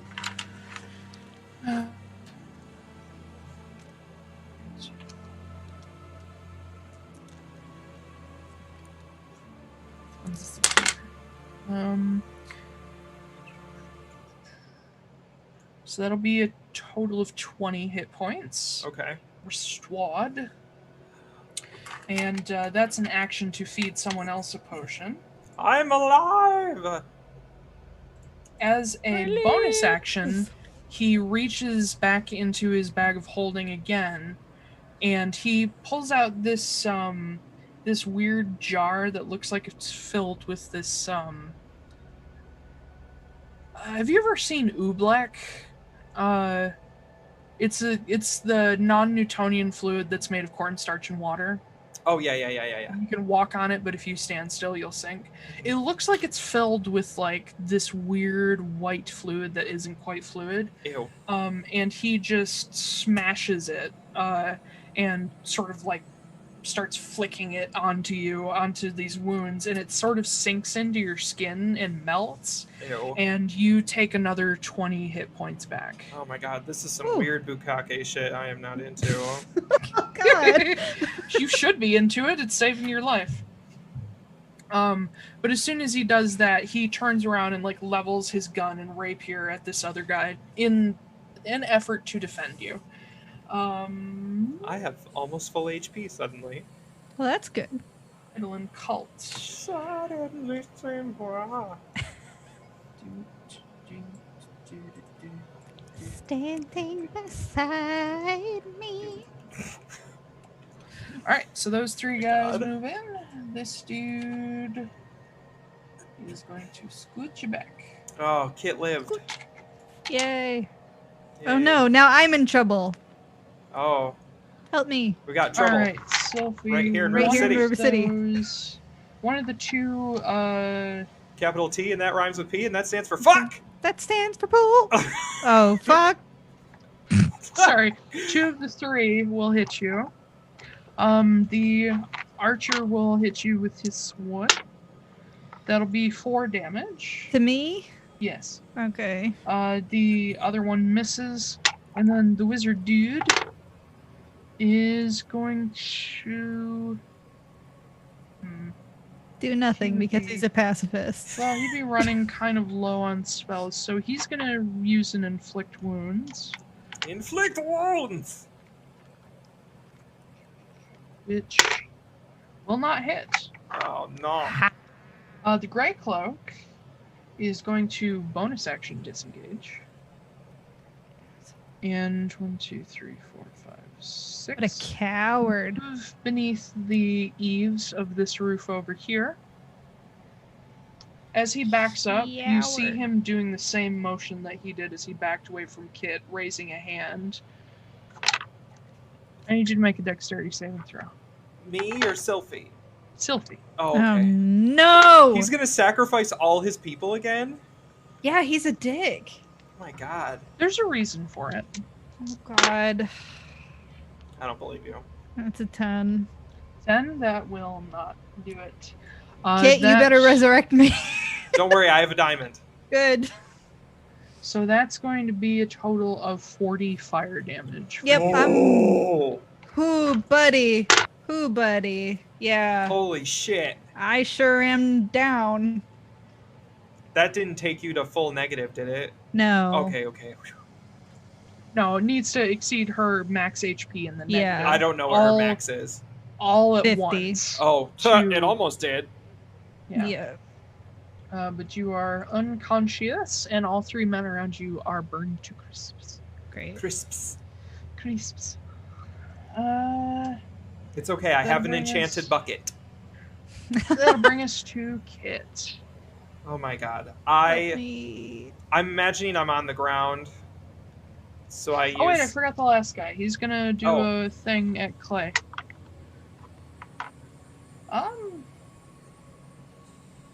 Eldritch Blast.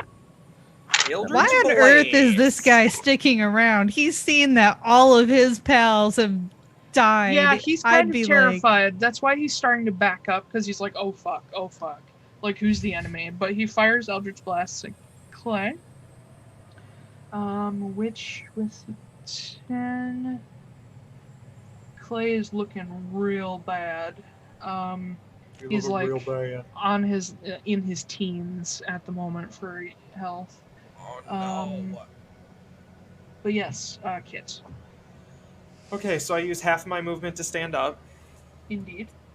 which gives me 15 left, and I think if I go diagonal, 5, 10, 15, I can get right next to Sylfie. I love how Jamie's in the background just rooting on the characters. Just like, woo! Oh, fuck up, Clay! And then I'm Put your big going boy to, armor on! for Sylfie, I'm going to cast Cure Wounds at 2nd level, Yay. which, let me pull it real quick, I think it's 2d8, but let me check.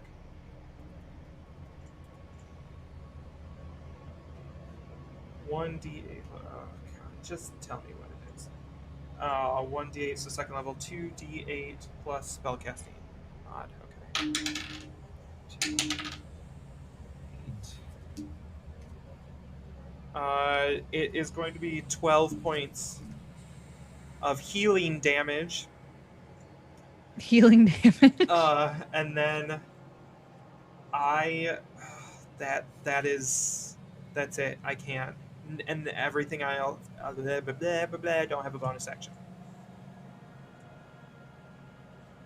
So I guess I'll stand there and turn to face Fucknuts. Fuck nuts. Just keep clumping together. That's exactly what it wants. I gotta save her, else she gonna die. Does that mean, so is my shield of faith God. down? You because lost it. Yeah, it's concentration. Shit. Back to 16. Damn it. Damn it. Back. All right, that's it All for my turn. The inn is slowly falling apart. Sylfie. Oh, I got you just before initiative. Yay! Yay. Stand all up, my right. child. Oh, I am going to aim. Wait, hold on. I have to check my spell slots first because I'm running low. Well, you're out of third levels. I know that. Yeah, I'm out of third levels. I still can cast Shatter at second level, though. It's not going to give me as much, but I can still cast it. So I'm going to cast Shatter on that dude. Grey Cloak. Mm-hmm. Con save.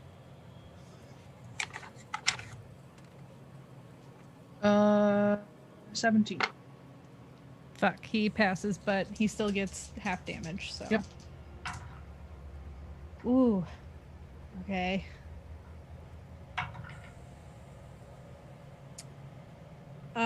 It is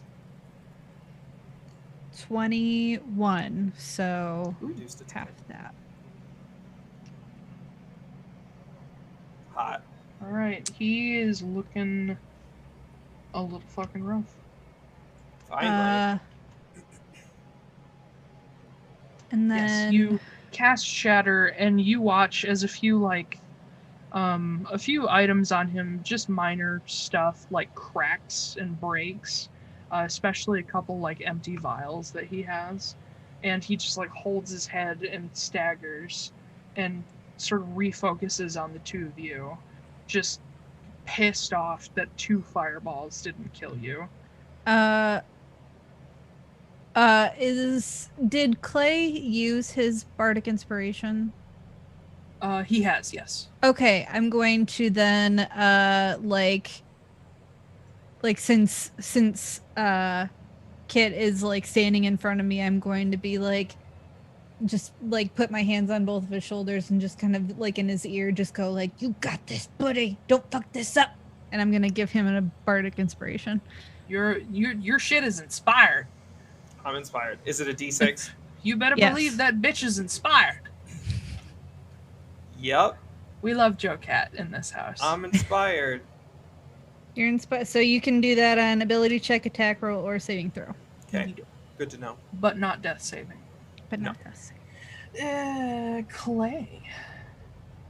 Clay is fucked up right now. Yep. And he's out in the middle of the open on his own, kind of scared. So he looks back to you guys, realizes that it's real stupid to get close to you, considering what the Grey Cloak has been doing. So, following his big sister's example, he gives this table a shove and just rushes past it off on a diagonal over here, trying to get away from the Grey Cloak, but still within range of this fuckhead. And he is going to fire a shot. That'll hit. That's a really good shot. Jesus. Good. I believe this is the first time this particular guy has been hit. I think so too.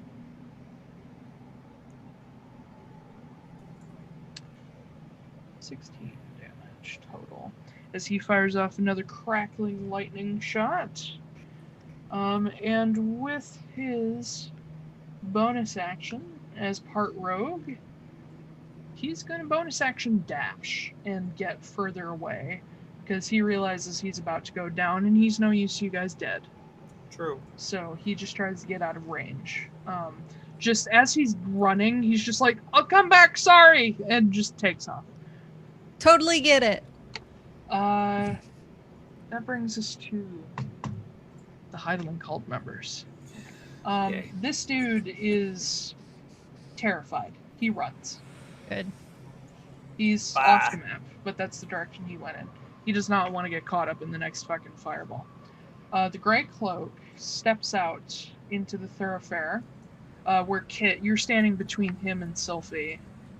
And looking at the two of you, you see, you actually get a good look at him this time. Despite his gray cloak, you see that he's wearing a lot of sort of robes underneath, nothing of sufficient armor, except for like a metal chest piece that's more decorative than armor. He's got short, graying black hair and sort of a scruffy beard. Looks like he's been at sea for quite a while. Normally he'd be very prim and proper and cleaned up. But you see him holding a wand in his right hand, and holding some kind of potion flask in his other hand. As his bonus action, he pops the cork on the potion and drinks it. No! No! We did all that work. And he's just gonna do full restore. Full restore. Full restore like those Pokemon fuckers. Yeah.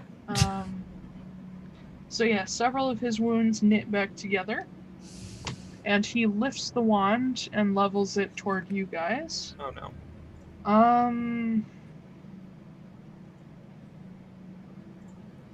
You're doing me a concern. You'd probably go for Sylfie because you're the worst off right now. I'm hiding behind Kit, though. It doesn't matter when magic missile is concerned. If that's true, it'll just go. Cover means nothing. Yeah. So he's going to use several charges. Dude, No. I want a wand of magic missile. That would be awesome. You might have one if That's you kill this true. guy. If he doesn't break it before you kill him. I'll kill him. He's going to use several charges, so that's going to fire off 6 missiles. Great. I'm just letting you know right now. For a grand total of 16 damage. Yep, I'm back down. Holy! Just puddle on the floor. Great. Alright. Yep, he's pretty much done all he really can. Kit. Okay. As this older man faces you, realizing that he's within range and probably fucked, he faces you with this sort of fearlessness that's kind of unsettling. Exactly like a person fully dedicated to whatever cause he's serving doing this. He just sort of has his arms open, like wand in one hand and empty flask in the other, just sort of opening up, like welcoming you to try. Okay. All right. I'm going to use... So I can't double cast a spell. So I am going to...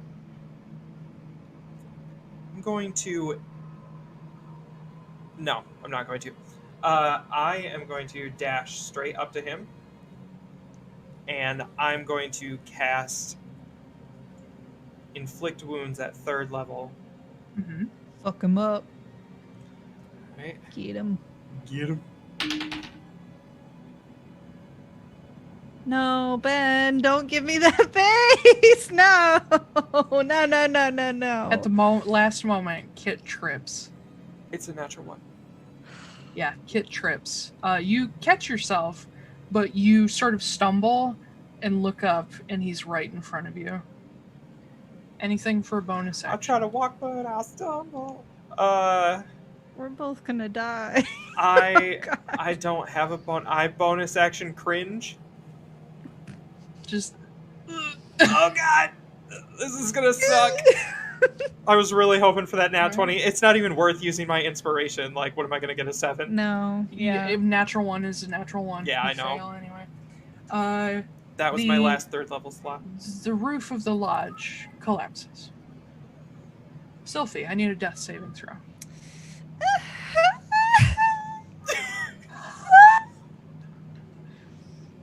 14.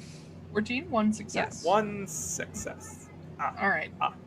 Ah, Clay, who can see under the eaves, he can still see the gray cloak and Kit. He comes on his way back. Oh my god. Shoot this motherfucker. What if we TPK? He sees Sylfie down. 2, 3, 4, 5, 6. Bonus action dash.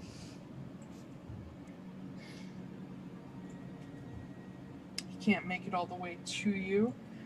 So Kit, as he gets close to you, he turns and levels his gun at the gray cloak. Please hit him. Please hit him. That'll hit. Yay. God, he's such a good shot. Good. It's canon. Right. He has a cannon. Uh-huh. So that's... Well, that'll undo that potion at the very least. Yeah, he levels the shot, shoots him like under the ribs on one side, and the gray cloak sort of tenses, but he doesn't double over. His eyes are still trained on you, Kit. Shocker. Bonus action, Clay. There's not much he can do for a bonus action to help you.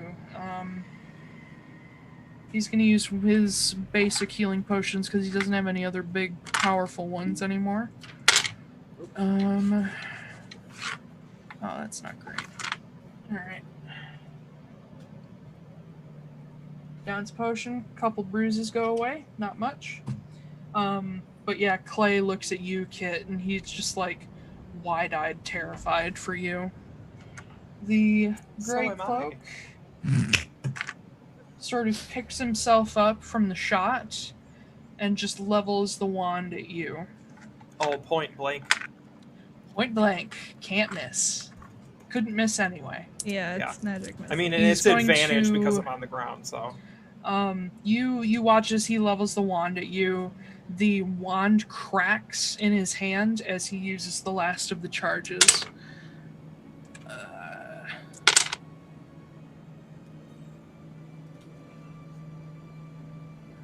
It's not great. 10 damage? Oh, okay. Whew. Yeah, I'm fine. Good. Okay.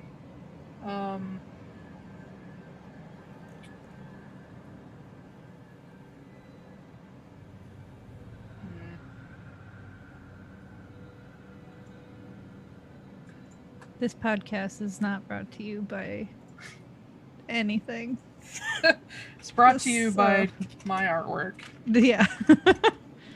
Brought to you by these assholes. Yep. These Yeah. assholes. Guaranteed. Guaranteed Okay. to let you poop. So Assholes. he's going to bonus action disengage Now available at your local miner. and step away from you to get a better angle. But even though he has disengaged, as he steps past Clay, Sentinel engages. So Clay gets an opportunity attack regardless of disengage, which hits, which means the gray cloak cannot move any further. Slashes him with his rapier. Ooh, damn. Sentinel. You see, you try to take a swing, but it just whiffs, and Clay turns and with lightning precision, no pun intended, just takes a lunge at the gray cloak and stabs him through the calf, and it stops him on the spot.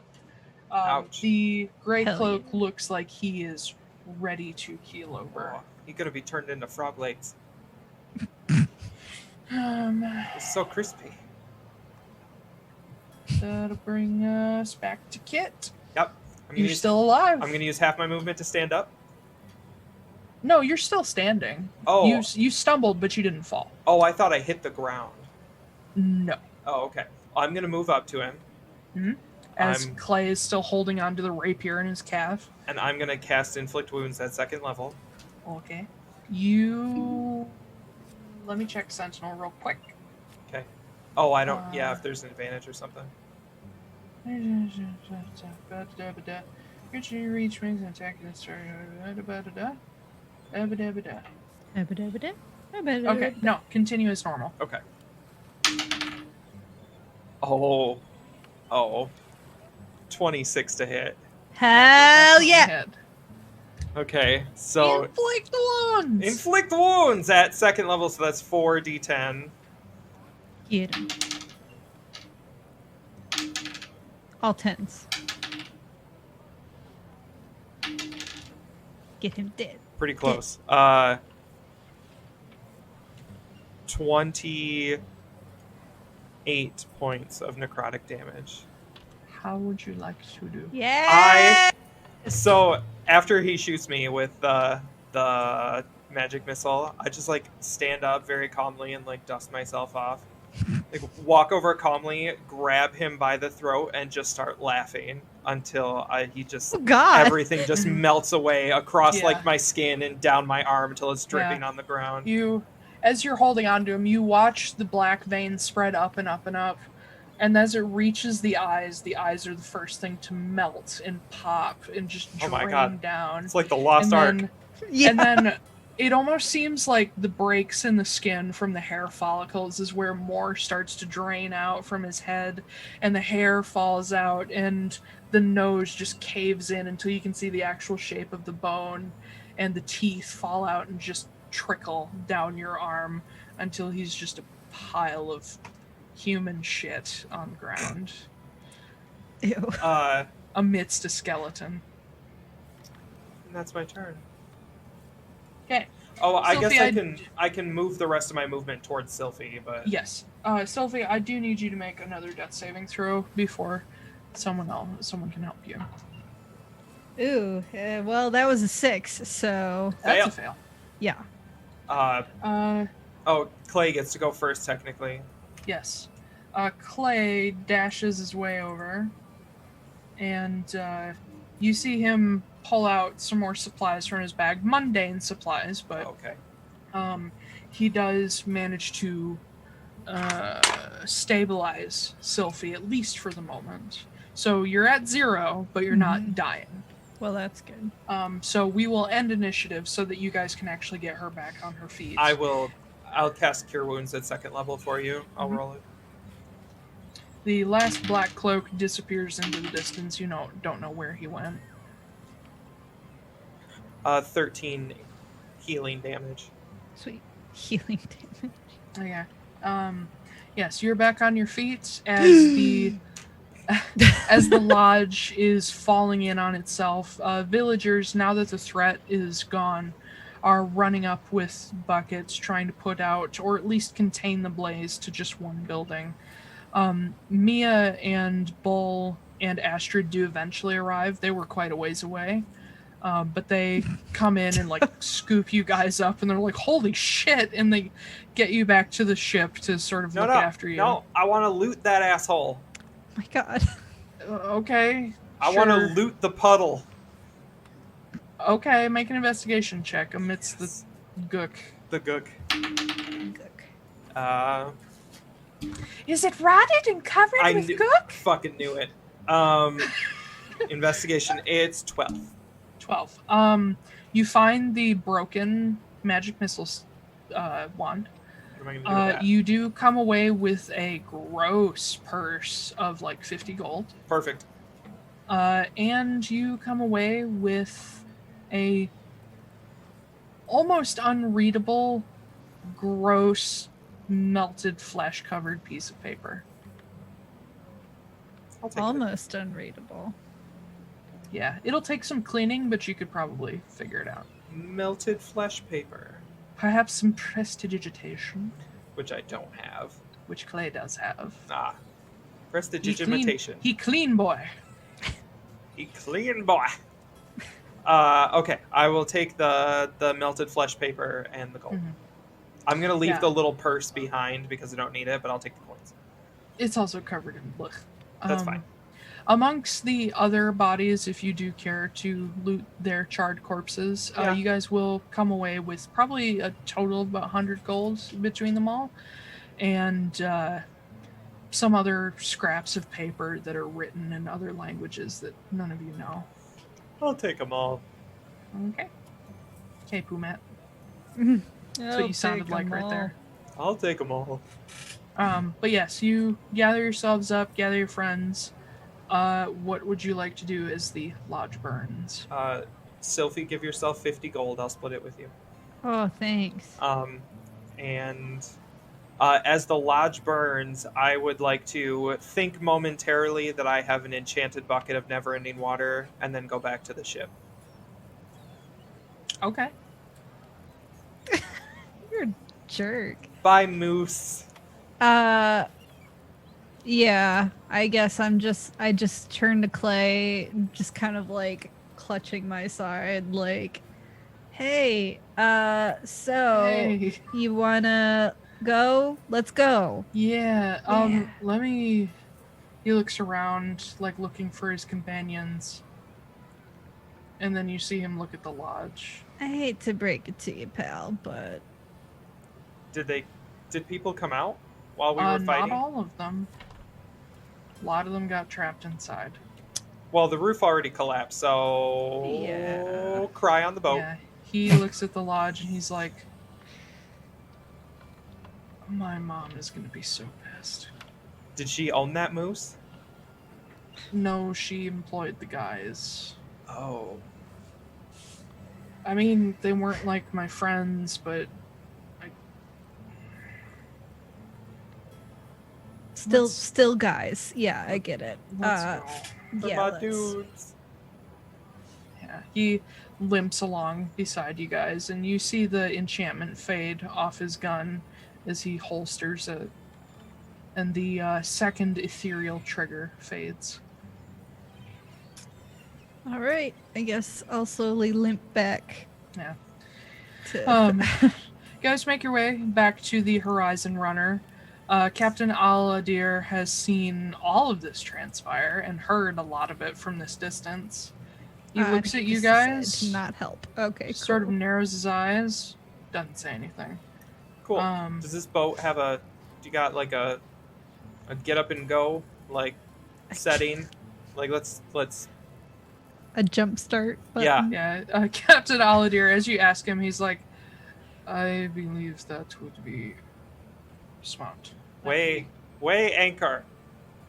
Anchors At- away! Throw the Way. sail. Throw And the sail. on to oblivion. I don't know how to sail a ship. Captain Al-Adhir is just staring at you. Cool. As you were. I walk away. Loose the sails, cast off. Loose the and, sails. Don't throw the yes. sails. Don't throw the sails. They're very Throw expensive. them overboard. Yeah. They're so expensive. Yeah. The crew gathered themselves up super fast, and everybody gets on board with what few supplies they managed to acquire. And you guys get the fuck out of there as smoke just billows into the sky. Oops. Proper chaos. Nice job. Solid. Wasn't my fault this time. It definitely wasn't. Other than your existence. Well, that can't be helped. So I will scooch us back to Harris, the map. You guys begin the arduous part of the journey, or at least a portion of it will be arduous. The next 3 days of sailing will take you to Amborough and the village of Greensmarch if Astrid doesn't fuck up. Oh yeah, we have a hurricane to go through. Indeedo. Actually, Oh boy. it is almost 7, so this would be a good spot to take a break. Yeah, agreed. Ooh. All right. Well, we shall return briefly for the Amborough part of the. I don't know what the fuck I was. I Trying don't to know be what that Scottish. accent was, but yeah. I was trying to be Scottish, but only certain words came out the correct way. But yeah, You're pulling we'll a be, Matt Mercer. It's okay. He We'll does be that back. sometimes. He's just like, here's 3 Scottish words, and then the rest is normal. We'll approach the Amborough leg of this journey. Coming up next. All right. Take us out. We'll be back. And we're back. I had to turn on my microphone. Oh. Hi, diddly ho, Dungeon and Dragon Arenos. I don't know what the fuck I'm saying. Hi, diddly ho. Indeed. All right, so That. Diddly diddly. Oh God. listen, I Great. didn't say I was funny. Neither did I. Say you were funny. Aha! All right, let's play. Well, Cut the feed. Let's turn it off. We're done. done. Shut it The whole down. thing. Shut it down. Anyway, so you guys are on your way to Amborough Island in the village of Greens Marsh. Making our way. Make your way down Up sea. up sea, Ew. sailing fast, islands past, and you're Moore's Rest bound. I love how the thing with that stupid fucking joke is to struggle through the lyrics, and then like nothing happened, just be like Yeah. I'm trying to write down my spells, and instead of writing cure wounds, I wrote down cure words. Get a word. We could use that on here sometime. Right.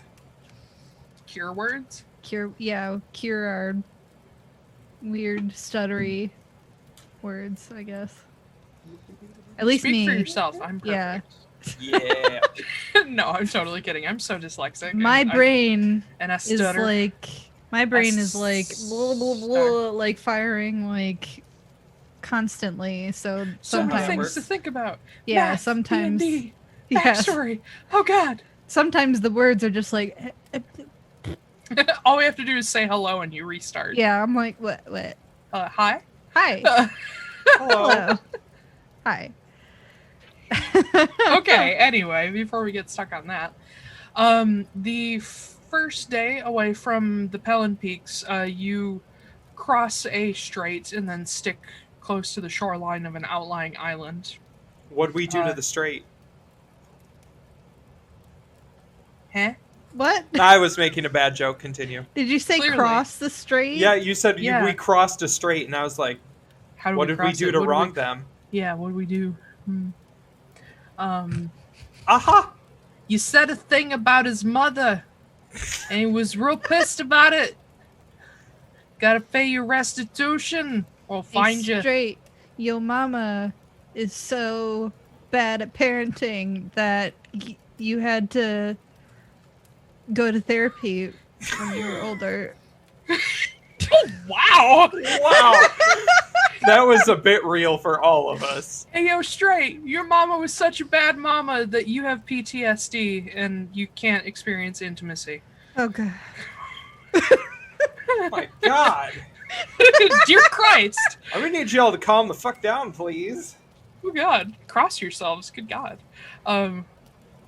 Yes. Lord save us. Is that how you cross yourself? The Cross YMCA. You do YMCA? Yeah. I love it. All right. Yes, your first day is pretty chill. This outlying island doesn't seem to have many signs of civilization on it, aside from a couple boats might moor there occasionally for fishing and whatnot. The second day is spent pretty much out in the open water, which for Captain Al-Adhir is not his favorite, especially with the Sea of Green Hall being, you know, the water that you're crossing. Even though you guys aren't anywhere near close to the center, all of the sailors are still pretty superstitious. Sylfie, you start to pick up some of their superstitions in how each day, like, some have different sort of traditions that they follow, but as they're in open water in the Green Hall Sea, you see a lot of the sailors, like, with their morning rations and breakfast, they will, like, throw a bite or two overboard or, like, dump a bit of their daily like alcohol allowance or even fresh water overboard. They never give up like fruit and stuff because that's super important, but um and typically you see some of the crewmen who are definitely at least partially Dalmarig, who have the sort of same skin tone as Kit.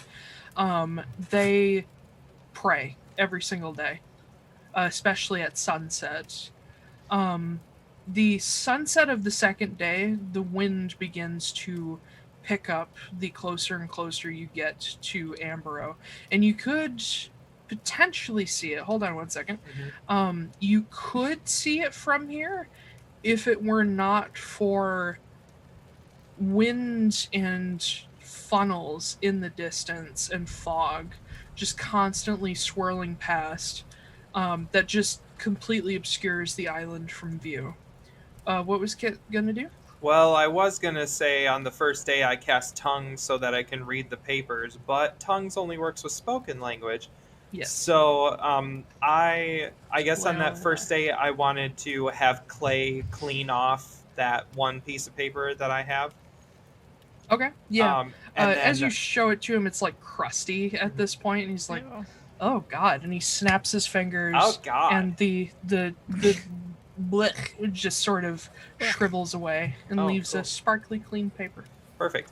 What's it written in? It is written in. Or do I know? You would recognize the script as infernal. Anybody speak Infernal? Anybody? Nope. Bueller? I speak Nope. Common, Elvish, and Celestial.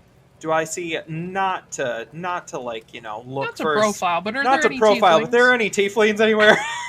Yes, this particular ship has a lot of tieflings. It is, after all, a Loch-Many vessel.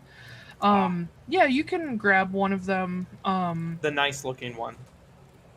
The nice looking one. The one who looks kind and helpful. Oh, I Not thought the it one was who's the hot hot. one. No, I was gonna say that's like racist, man. The nice looking one. I want the one that's going to be nice to me. No, among them, the crew is sort of like 3/4 men, 1/4 women, and then a few in between here and there. You search out one of the women who's actually the bosun. She seems like, even though she does run like the crew, their work, she overlooks their work. She seems to be stern, but pretty supportive and like kind to the crew, unlike the captain, who's just like, get it the fuck done. She's much more understanding. You approach her and give her the paper. She looks over it and she writes down a translation for you. The paper, it's a pretty short note. It is a set of coordinates, which when translated over to common numbers is pretty easy. And simply beneath it, it says intercept. Where are the coordinates? Or are they the Pelen Peaks? Well, you probably wouldn't have much credence to understand Where's coordinates the in this world. navigator? Where's the boat steerer? Well, first of all, give me just an intelligence check. Oh, that's going to be low. Unnatural 20. Oh, fuck, okay. Yes, not... Apparently, at some point, you saw a book that talked about longitude and latitude, and you learned... Longitude and latitude. And you apparently learned how coordinates work in this world. Oh. In Atlaran, I haven't really developed the system too terribly much. I'm sorry, it was 19. You don't know shit. No, I'm kidding. Oh, okay. In this world, coordinates work fairly similarly, except for each, instead of like very specific points, like down to the decimal point, each sort of area city within within the world also has its own like call code that goes in with coordinates. So if your coordinate is within a city, it has a call code and then the coordinates. This one does have a call code, but the coordinates lie sort of in the outer reaches. It shows you. It would show you Port Vedrick, but a little bit to the east, like sort of the hamlets outside of Port Vedrick. Okay. Oh. So it was meant for Clay. Probably. Okay. Well, cute. And I have a bunch of other papers too, like. Yes. Some of them, as you go over them, they're in multiple different languages, but some of them have the same numbering system as common. So you do recognize that several of them are coordinates that actually track a line from Port Vedrick to Port Midcord to Erisholm to Green's March to Wick upon Pine to Moore's Rest. And they all seem to be pages out of the same notebook, but all torn and scattered amongst them, like they were trying to keep them apart and hidden. But you can gather, even if you can't read all of them, that they all pretty much say the same thing. This is the path intercept. Cool. I will let Sylfie and Clay know what I found, and also let them know that most likely we are going to be facing more interception along the way. To also note, the Port Midcord coordinates, there's a slash through them on this particular paper, and in common, there's just a note that says off course. Clay never hit midcord. Yeah, you guys can very easily guess that this was meant to track Clay. Okay. When Clay hears about that, he's kind of fucking terrified. So yeah. why did they? So are we to assume that they were trying to get rid of Clay after they heard he was straying from what Alistair wanted, or were they actively doing this when he was still assumed to be joining them? Well, the intercept note starts in Port Vedrick before he would have known. He found out on his way to Midcord. Why would they want to get rid of them if they thought he was joining them?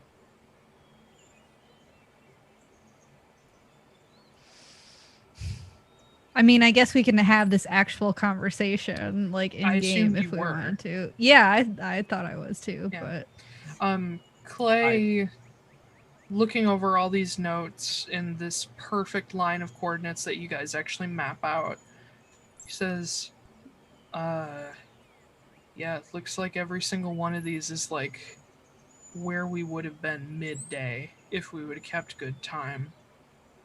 And you didn't. So you didn't go to Vedrick? No, I started in Vedrick. It's where I'm from. Didn't go to Midcord. I didn't go to Midcord. Okay. So we must have like caught them off guard by me suddenly showing up in Pelen Peaks. So these guys, I mean, if they didn't know I was going to skip Midcord, these guys were here waiting for me. Yeah. That explains why we found them in Erisholm. Yeah. Sure too. So I wonder, well, so what were you exactly told by Alistair? While I was at home just kind of doing my thing, studying, learning on my own, and I got a letter from him, a handwritten letter that told me that now that I was older and had some skills in magic and whatnot, he wanted me to come join him out in Wick upon Pine. And, I was supposed to meet him in Midcord. We were going to go to Wick upon Pine. And he said basically he was taking me there to get me more training and he was going to train me in swordplay along the way. Said some allies might be joining him, business partners. Is And he he talking looks about back. us? He looks back down No, at the. I think he was thinking about Venrith. Corsair, because he was in midcord. He looks back down at all the coordinates and he says, "But the cultists were trying to intercept me from the first moment I left." I wonder. So we were told by the Sentinels that Alistair, so basically, this is just what they told me, that the cult sometimes can, if you are a member, you can offer up a child or your children to them as an offering of some sort of, I don't even know what.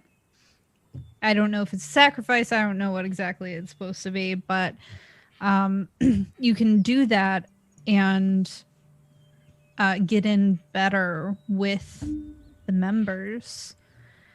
They told me that okay, sorry if this is going to get a little real here, but just remember he sucks. So he said, or they said that he originally offered you up, but then rescinded his offer.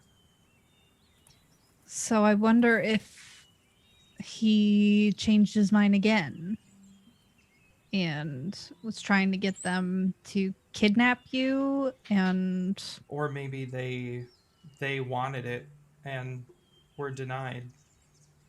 that could be too. Because Maybe Alistair doesn't even know. we still don't know who sent you the message telling you about Alistair. Right.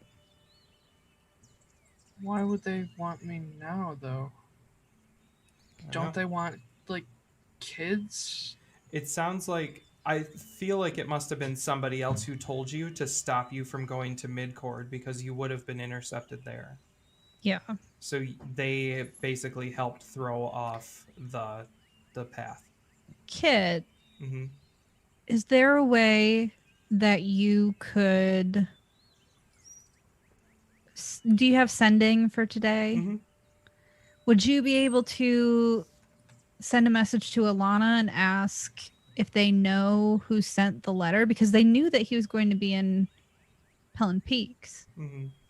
So maybe they know who sent the letter, or if they have some sort of information about that. The letter he got from Alistair? No. Oh, not that. Sorry. The sending spell. Because I'm wondering if it's one of them. That's interesting. But, I mean, it could be one of them. But also, they seem to do more observing than anything else.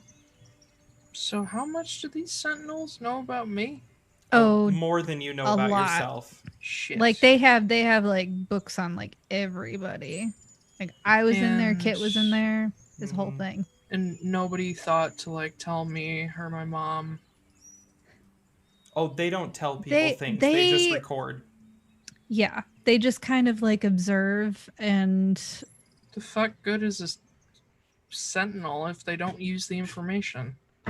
They do very slightly. Well, they also are using us to kind of do their dirty work for them, so... Great. Yeah.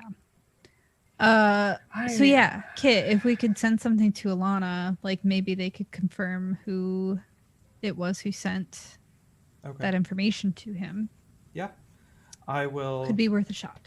Cast sending to Alana. Okay. How words? Yep. Hi, Alana. It's Kit.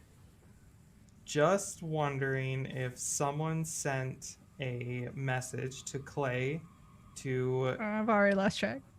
get him off the Heidelen Cultists trail.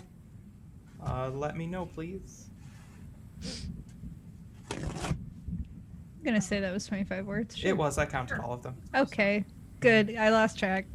I was like, I'll be helpful, and then I was like, math. Numbers. Count. Yeah. After a moment, you feel the message reach through, and you hear Ilana's voice. She thinks for a moment before answering, but you can sort of hear her breathing as she thinks, and she says, "Well, it's good to know you found Clay. I don't know who would have alerted him. We were trying to make sure Sylfie was the one. None of ours. Have you perhaps thought about someone on the inside of the Arbiters? Does Marin have that ability?" And that's it. I relay all of that, obviously. Alicia just had that thought, like, while we were talking to Ilana. I was like, oh, wait. It might have been Marin. Clay, what did the voice sound like that spoke to you? That's a good question. Kind of young, but like deeper feminine. I don't know. She's kind of in a rush. She whispered it like she was afraid someone was gonna hear her. I don't know. She didn't really give any details. Just the stuff about Alistair.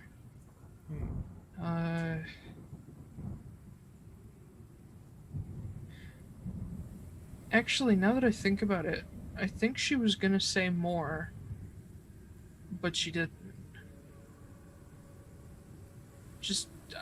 I'm not sure. It sort of sounded like she wanted to say more, but she stopped herself. Ben, how Yeah. much did you relay to me? From Like, what specifically from Ilana's message? Oh, all of it. She Even the thing asked about Marin? if Marin was alive. Is Marin alive? Are you saying that? No. I think Okay. Kit would be more confused. He'd be like, she said she was wondering if it came from Marin, but you said Marin's dead.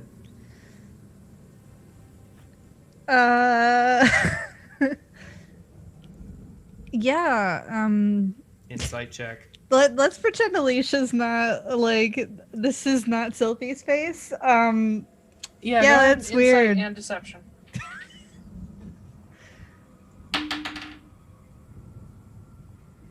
Hold on. Oh, no. 14. Natural 20 for 27. Fuck. I'm so insightful. Yeah. Jesus. As Sylfie kind of like tries to brush it, I was like, yeah, she's dead. That is such a lie. Sylfie knows something. Do you wanna tell the truth this time? I don't know what you're talking about. Unless they know something I don't, I sent a message to Alana. Mm-hmm. I'm sorry, did I hear you correctly that Marin could have sent the message? We were intercepted by the Heidelen cult, and they were going to intercept Clay all the way to Moore's Rest. That should be less than 25. She hesitates a moment, realizing that she fucked up. You done fucked up. Yeah, and I told her, like, I was always... Yeah, but circumstances being what they are, Marin's kind of involved. I She know. assumed you would tell Kit eventually. Says, fuck. Hmm. Yes, we have reason to believe that Marin lives and may be in close contact with Silas Moore.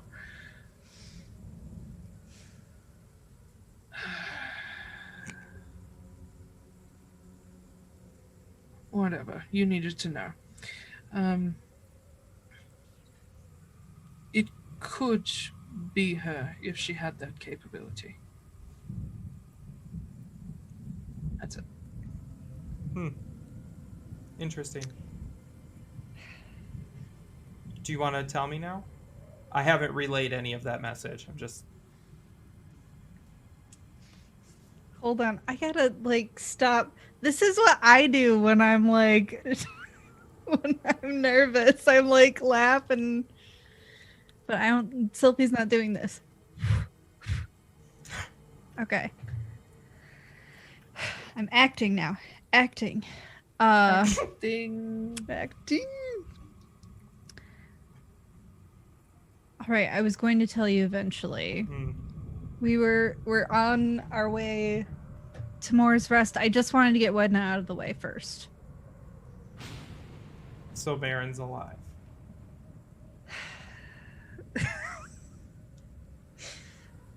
Yeah, I thought you said she was murdered in front of you. she was. And She that was. that doesn't concern you slightly? That we just saved a necromantic puppet in midcourt and now Marin's alive? I've thought about it. Listen. When we met Alistair, he said that the payment for killing Wedna would be Marin back. I zone of truthed him. He said she was alive for all intents and purposes. When we met the Sentinels, I had Alana scry on her, and it's her. So, for all intents and purposes, she's alive, and DM, I don't think that her eyes were all weird like Tamar's were, right? No. Okay. And she didn't have eyes like Tamar's, so I mean that has to be something, right? Do we know that it works the same every single time? Do you? No, I I'm mean- asking Sylfie that. I know, but I'm commentating. Do you? Do you? Walkers come in all shapes and sizes. I didn't ask, but I'm terrible. Well, so I guess I'll be truthful with you. We're stopping at Greensmarch because I have to pay for this bag. I just have to drop a box off and then we can go. So, so just so everything's off the table. so I just think it's a little funny. It's That- a little bit funny.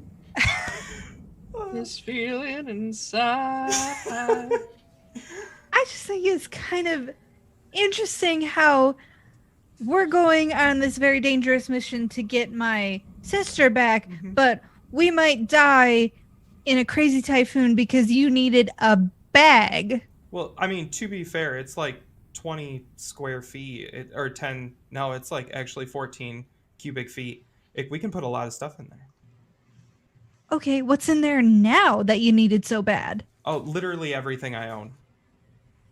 that you were carrying with you before? Yeah, but now it's in this handy dandy bag. I can't. I felt so oh no, we're getting into it. I felt so guilty about not telling you about Marin, okay? I thought you were going to convince me to not do it or something because you thought like she was going to be a zombie or something like that. and then you were going to be like, oh, it's not worth it, and Alistair's lying to you or whatever. But now that I know that you hide stuff from me that's even more, like, I cast silence. bullshitty.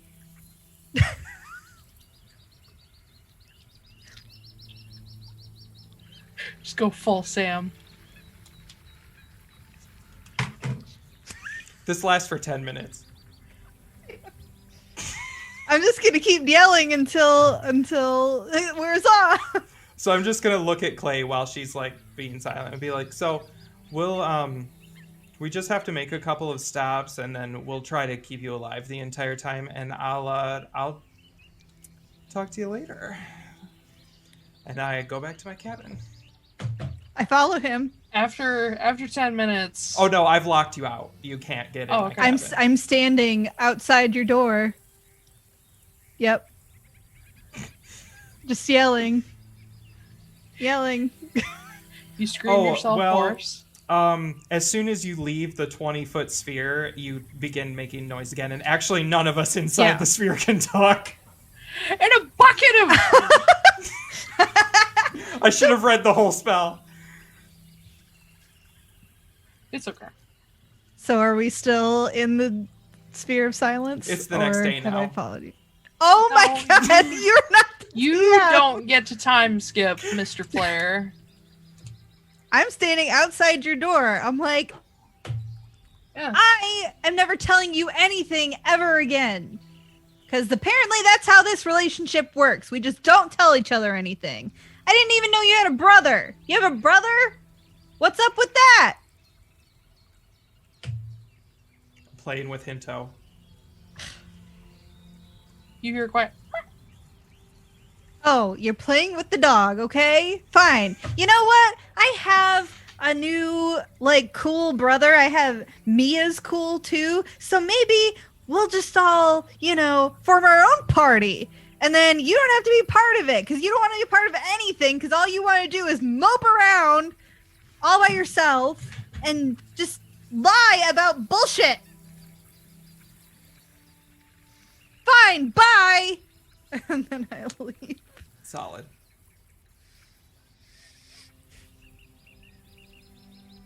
Okay. Wow, that was a little bit of PTSD for me, not gonna lie. No, I'm sorry, I didn't mean to. No, it's fine. You're good. You're good. I'm not worried about it. It's just how Sylfie feels. You're fine. I'm not concerned. Okay. All right. Yeah, Sylfie, you make your way back up on deck, and Clay is like giving you space, just like, okay. Just like, leave her be. I know how this works. Fine. I'm fine. I'm fine. You didn't lie to me. Not yet. Shut up, you're not there. Yeah, shut up. He's like, I'm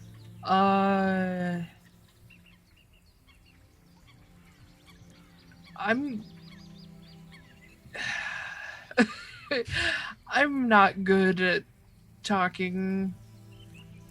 That's it, period. That's fine. Sometimes Sometimes I like to think I am good at talking, but it's like there's this other person who's controlling all of my words, and she's really bad at it. So I understand that. I kind of get that. Yeah. Like, in your head, you're a lot smarter than you actually sound. Sure. Or there's, just some Fourth wall. random asshole. It's like, yeah. There's some random person called Alicia in this magical land called Michigan. I've named her Alicia. Mm-hmm. And she comes from No, Michigan. this is not canon. I draw the line. Yeah, he's like, well, yeah, I don't know what to say. I'm gonna like prepare some shit because we're about to go into like a typhoon, apparently, and I've seen hurricanes, but this is like some bullshit. I mean, hopefully Astrid will get us through. Hopefully. Sure, I'll pretend I trust that crazy woods woman. Yeah. That's what I've been doing, and I haven't had like any, mental breakdowns about the fact that we have a 50% chance of dying, but I mean an 85% chance of dying. I mean, no, opposite way of not dying. Why did it get worse? Not dying. Shit, I meant to say not dying. No, Sylfie totally said it like that. Yeah. Oh my god. Oh god. Now we have an 85%. Wait, why? Why did it suddenly go up? What do we need to change? So that look you gave me. Every time you look at me weird, it just goes up. No, every time Kit tells a lie, it goes up 5%. Oh, Yeah. we'd be dead. We're fucked. Like, You would literally be dead before you could get there. Yeah. Yeah, he's just like, listen, I'm gonna go prepare some stuff and try to be proactive about all this weird shit.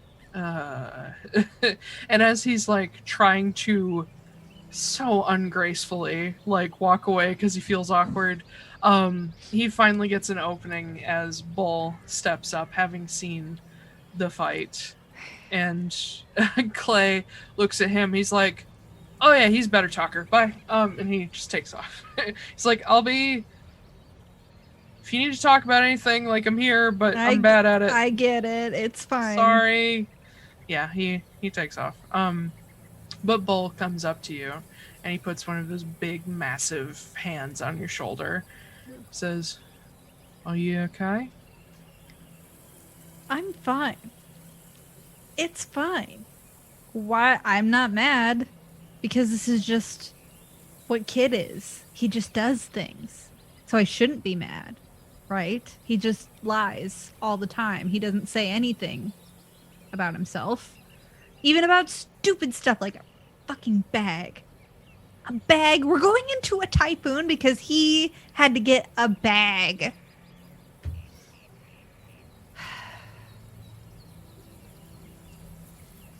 I feel better now. Thank you. I kind of thought that might help. And he kind of pulls you and he's like, come here. And he wraps you up in a hug. Just kind of holds you there for a second. Just big ol' swaddling bear hug. Says, yeah, he's difficult. Yeah, no shit. And I think that's kind of an understatement, but I mean, he's helping. He might not talk about everything, but he's helping.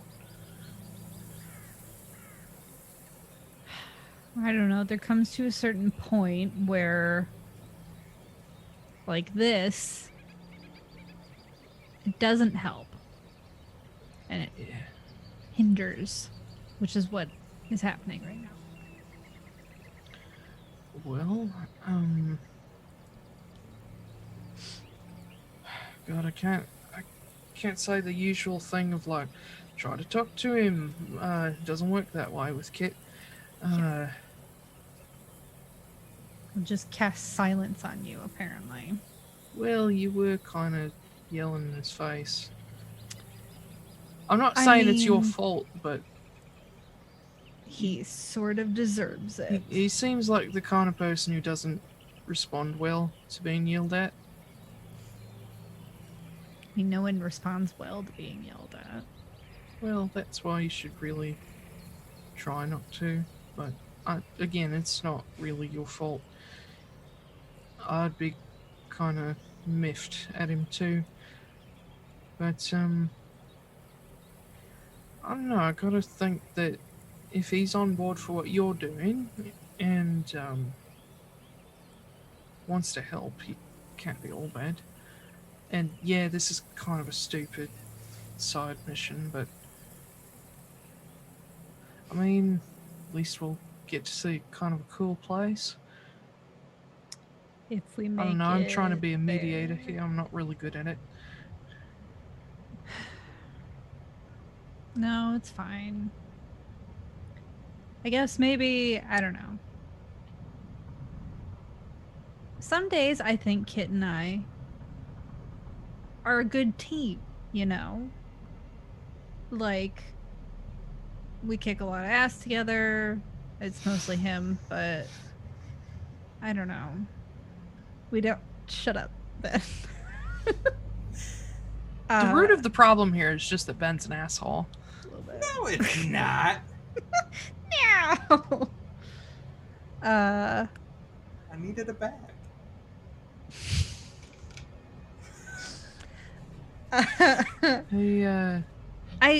I think, you know, at the beginning of this, I didn't care that he didn't say anything. You know, we all have our baggage, but now we're just together. And it's like, we kind of have to figure out, like, how this is going to work as a partnership and not just a one-time gig, because it's not anymore. Yeah, and I imagine doesn't feel that great for him to know so much personal detail about you and you don't know anything about him. I mean, he never tells me anything. I know. It seems to me like he's the sort that is kind of used to going it alone and might prefer it that way, but I don't know. I feel like if we just kind of give up the sort of apathetic bit, might be a little better off. But I don't know. The only thing he seems to care about is the dog, Yeah, I know. and even that might be a stretch. But there's something deeper to Kit. There must be. But, We'll get an emotional performance out of you at some point. I think if you actually, if you approached him with, even though it can be frustrating, just sort of try to talk to him about it, explained why it, makes you mad. I feel like he'd at the very least try not to piss you off so often. You'd think that, but yeah, he does that intentionally. So. I don't think the teasing and the old age jokes are ever going to end, but yeah, no. I mean, the only experience I've got to go off of is mine, and we haven't gotten into a shouting match yet, so I guess we're doing okay. Well, I can't see you yelling at anybody.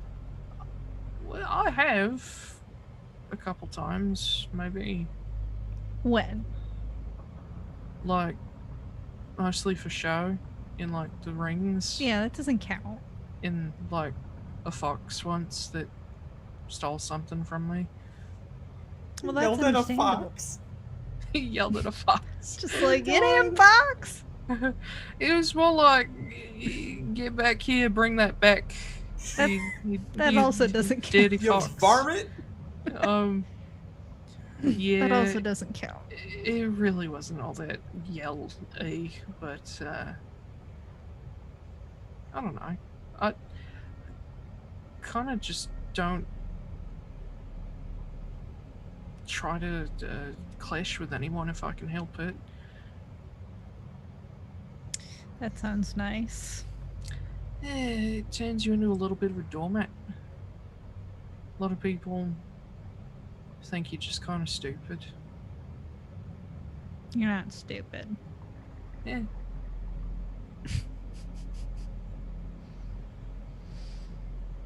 Well, thanks for the talk. I'm Yeah, less... I know, it's not that much help, but... Am I yelling anymore? Well, you've never really yelled at me, so... Of course not. I I wouldn't do figure that. if you ever did, it probably wouldn't be my fault, or else maybe I'd deserve it. I won't yell at you, I promise. You will one day. Okay, I Uh, don't think so. okay, whatever. That when is the any other time that you've heard me yell besides just now? Yeah, that's a good point. Hmm. Um, Every other fucking day. but on the other hand, You. away from that subject, your sister's alive. Oh, I didn't tell you either, did I? No, it's Lying to everybody. it's okay. It's kind of it's not something. It's kind of a hard thing to share, isn't it? Yeah. I mean, for a while I didn't think it was true, really. It was just kind of I wanted to believe it, but I really didn't until Alana showed me her. And so now I'm kind of grappling with the fact that I'm actually getting my sister back, but she's different. And I don't know. Well, you're different too. I mean, yeah, but I'm a normal different. I mean, everyone grows up, but she. I don't know if I'd consider Paladin of Toldanos to be normal different. Okay, well, I was talking about like age and maturity and all that stuff, but we can go with that too. You've also not had the most conventional life, I don't imagine. So, No, not really. but I think I've got a good feeling about this. We're gonna get somebody back for you, and gonna strike a blow to some really bad people, and then we're gonna go off to Amnoblin and try to do some good there. Hopefully not have too many more run-ins with the cults along the way, but that's probably inevitable. Yeah. I mean, if I get her out of it, I guess that'll be worth it.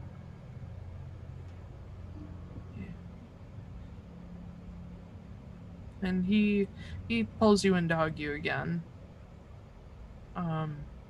And finally lets you go and says, well, tomorrow we're going to be looking at a hurricane, so get plenty of sleep. You too. And find like some floaties or something, because we'll probably need them. Okay. Alright. I will And do he that. sort of pats you on the shoulder and heads below decks to his own cabin. Or wait, he can't go to his cabin. He doesn't have one. He can't fit. Yeah, he was He just- sleeping on the deck. Goes off to sort of chill out for a while. But as he steps away, you do see Mia, like, having been watching you guys from a distance, like, not listening in, but like having everybody heard that fight. It was in the middle of the deck. She looks concerned. She approaches as well once Bull steps away. She says, so, that was uncomfortable. Yeah, not my finest moment. That's okay. Boys are dumb. They are, aren't they? God. Yeah. But so I was looking at some old notes I have from when I was still in Moore's Rest. And I was sort of thinking about, it's a long time away to think about, but sort of thinking about like how we could get in. Especially because I've got this, and she sort of touches the tag inside her ear. She says, there are plenty of arbiters who are free slaves, but not like small ones, like Bixu, who can be carted off at any moment. And like they might recognize your face. Well, I have spells. I can disguise myself. Maybe you can wear a hat or something. A hat? And put your ears under the hat? But I'm still like 1.5 feet tall. Well, I mean, there's gotta be, like, some other Vixu. I'm sure there are, but they're probably Vulago, like the big hardy ones that are like 2.5 feet. Put her in the bag of holding. Yeah, I was just about to say that Kit does have. Well, no, bag of holding does not There's have no air Hence in the it. flare. No, so never mind. That won't It's like work. it's okay. Bye-bye. I'll like ride on both shoulders or something. I don't know. Yeah, or you know, we can like. I have a bag. I can just clear out my bag, and you can just hide in there. I mean, it's not the most like awesome plan. I'll but- get over how mildly degrading that is. No, I didn't mean it No, that way. I know but- you didn't mean it that way, but like it's a thing. Don't worry about it.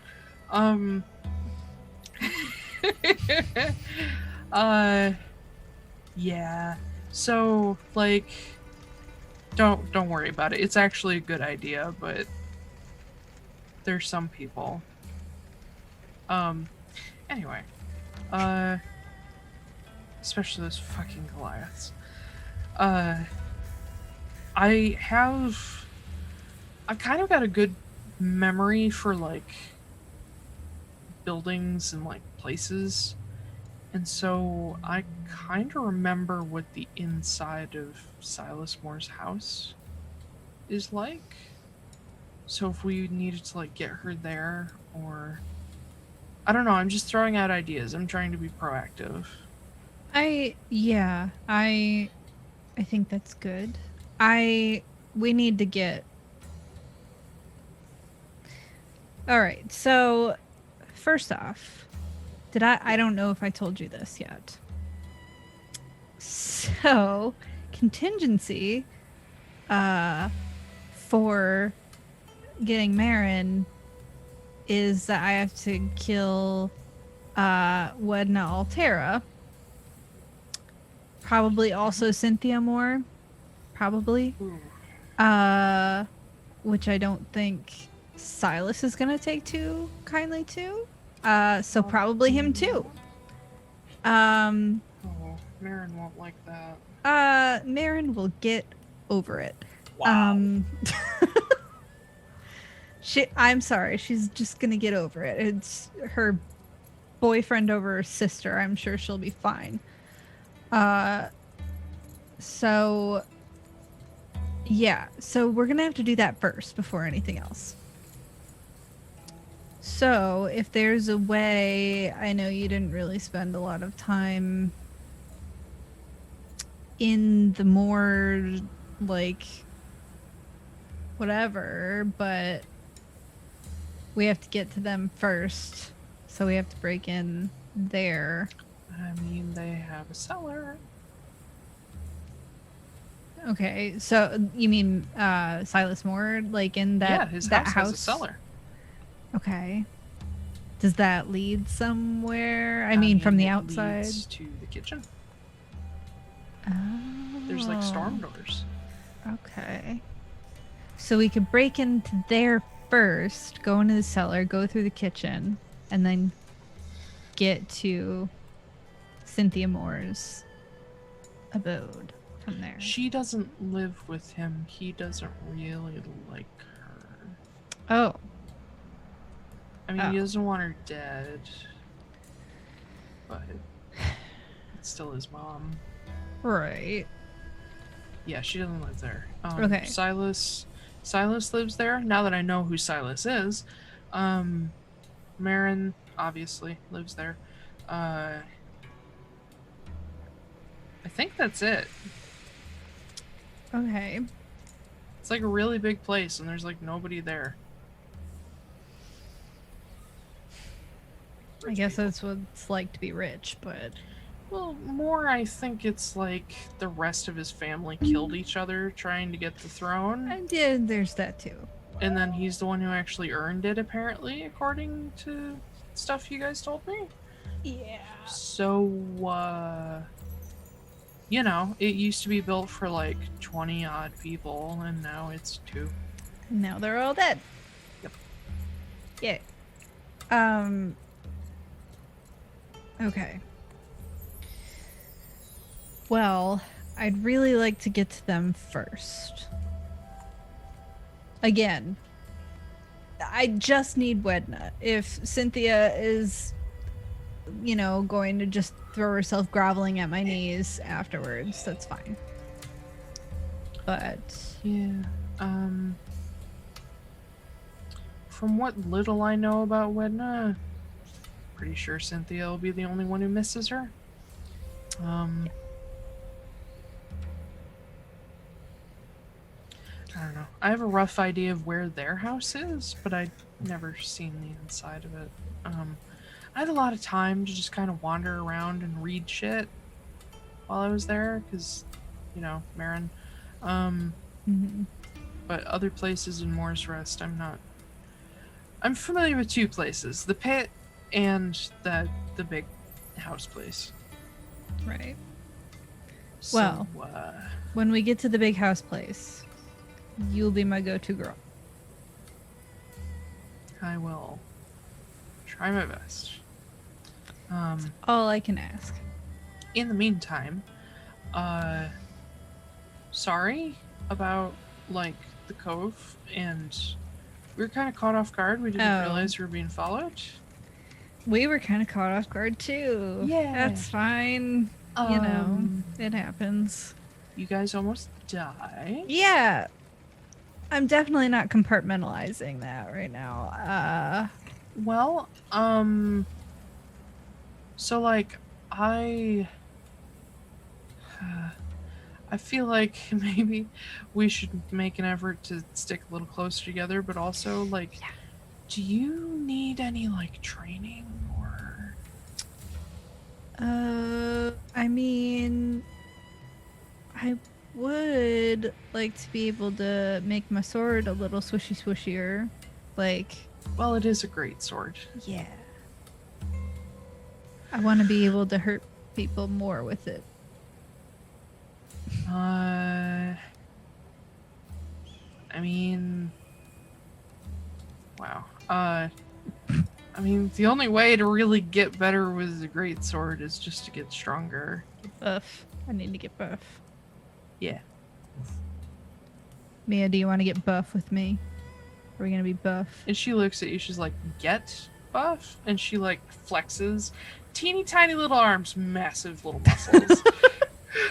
She's athletic as fuck. Oh, damn. I didn't realize that before. Yeah. Can you make me buff then? I'm the size of one of your arms, yes. Yeah. Great.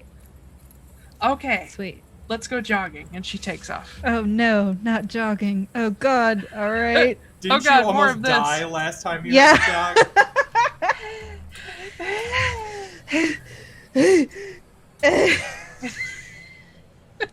Yeah. So you spend that day with Mia. Thankfully more strength than cardio. Thank God. But yeah. That's good. On the morning of the 3rd day, you guys wake up to high winds, roiling seas, and the last sort of calm before the true storm. Question. If there's anything Taylor, you'd are you like- gonna make us fight a hurricane? Yes. Maybe. Question. So when you gave us all the information before about the Heidelen staves, because we heard all that from Anna Lee or whatever her name is. The Sentinel bitch. What's her name? Ilana. Ilana? Not Anna Lee. Alana. So she told us about the Heidelen staves, and she told us that some of them are in Green's March. Or in Amborough. You guys extrapolated that one of them could be in Amborough. Okay. Well, because she said that Kennebec Amborough has one. Kennebec Amborough has the Voxtide, which Yes. is the overgrowth staff. I'm just making sure that she told us that. Yes. Okay. That And is then we confirmed. know that the air staff is missing. Yes. Okay, I just wanted to make sure. No, it's okay. So, in the morning, after Sylfie wakes up, I would like to go to her cabin calmly.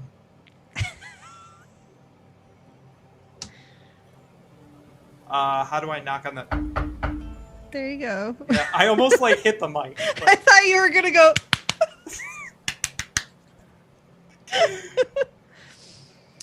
I'll open up the door. Oh. Hi. Can we speak for a moment, please? We can speak for many moments, yes. Okay. May I come in? Go right ahead. Okay. So much tension. So just like... Sexton. So... I feel like we both have a little explaining to do. I feel like that's fair. Hold on. I'm trying so hard not to.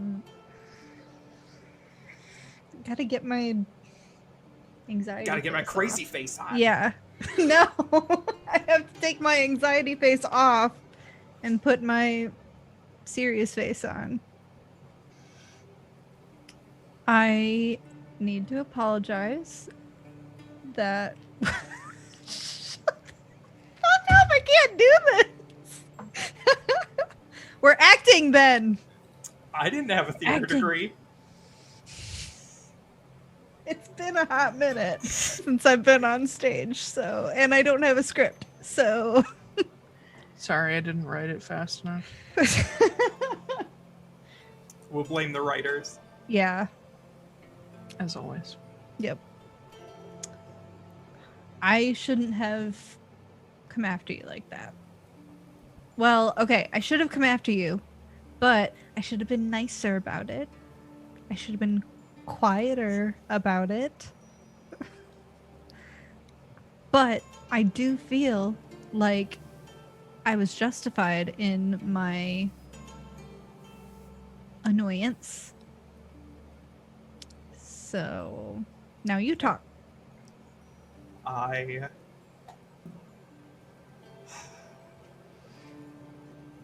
probably shouldn't have lied to you, but Can we take the probably out of there, please? I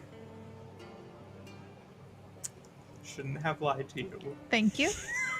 That was so painful. But I don't know what to say. Yeah. Well, you also should have told me that your sister's alive. And that you made a deal with what's his nuts, because I can't remember his name. Alistair. I knew you knew that. You I knew knew that you I made made a a deal with him. Deal, but I didn't know it was such a big deal. I thought you were just on a rampage. I didn't know you were trying to save somebody, which is why I didn't think it mattered if we got there that fast. I didn't know it was so pressing. I thought you were going to try and dissuade me from doing it. So If somebody That's took fine. my brother, we'd be going there right now. Whether you were going with me or not, I'd be gone. see, why are we both idiots? We're both just fucking idiots, right? We're just two idiots. I mean, you can On a say boat. whatever you want about yourself. I'm doing okay. Okay. Well, I'm just saying we both feel the same way, and we are just we're doing this for nothing, you know? We got angry at each other for nothing, and we kept hiding things for nothing. Can I tell you the other half of it? Go ahead. Okay. So, since we were stopping at Enoch to begin with, I did make a secondary deal. Oh, God. No, it's not a big deal. We're already stopping at Enoch. I'm just gonna take some notes and do some drawings and send them back to a guy. He gave me a special Oh. piece of disguise stuff. Well, it's not that big of a yeah. deal. So I mean- which is why I got the journal. But the other more important piece are the things that Alana has told us. We are being chased by the Heidelen cult, and we know that Kennebec Amborough has one of the staves, and she is typically in Greensmarch. The other part that caught my attention is that the air staff is missing, and this place is surrounded by a hurricane. So, oh god. So So you want us to get this thing? it's not that I want us to get it, it's that I don't want the cult to get it, and they're already on this route. It's only a matter of time before they figure it out. We felt that wave. They're already getting a hold of them.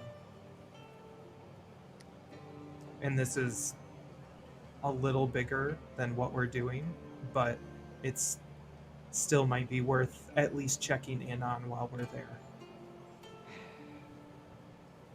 Ah. Now I'm feeling like a real idiot because I should have told you at the beginning and then we'd be in Moore's Rest already. Well, we'd be in Enoch maybe. Mhm. So tell me what's going on with Marin. Is she just a zombie now, or what's happening? She's not a zombie. She seemed fine. Like she looked, I mean, she I can still hear you. doesn't Okay. look. She looks a little bit older than when I saw her, but not old enough to be the same age that she should be. She should be like 26, 27, and she's only 17 or 18. Okay. So she's probably only resurrected recently, within the I'm past year or so. Familiar About with, a year. I'm familiar with that Yeah. spell, but it's really, really difficult to do and extremely expensive. I mean, I know that, I mean, if it's the Arbiters who did it, I don't think it was the Arbiters. I think it was the cult. I think it was the Heidelen cult. If Alistair is involved with them, I think he did it. I don't know why. Do you have any idea why Alistair is involved with them? I mean, Because- I didn't. They just want the staves to bring Heidelen back. Yeah, and he wants to be in charge of stuff.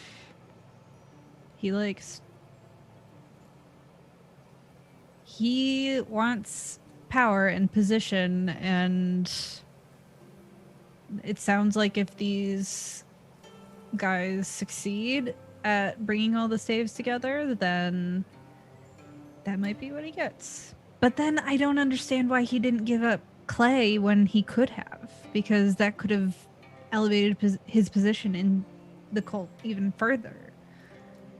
Did You he know. mention Clay at all, or did we No. only find out about this from Alana? It was only from Alana. I had never heard anything else about it. Maybe Alistair has a soft spot after all. Hear me out for half a second. I'm not going to do anything to hurt Clay, but we could make Alistair think that we would and use it as leverage.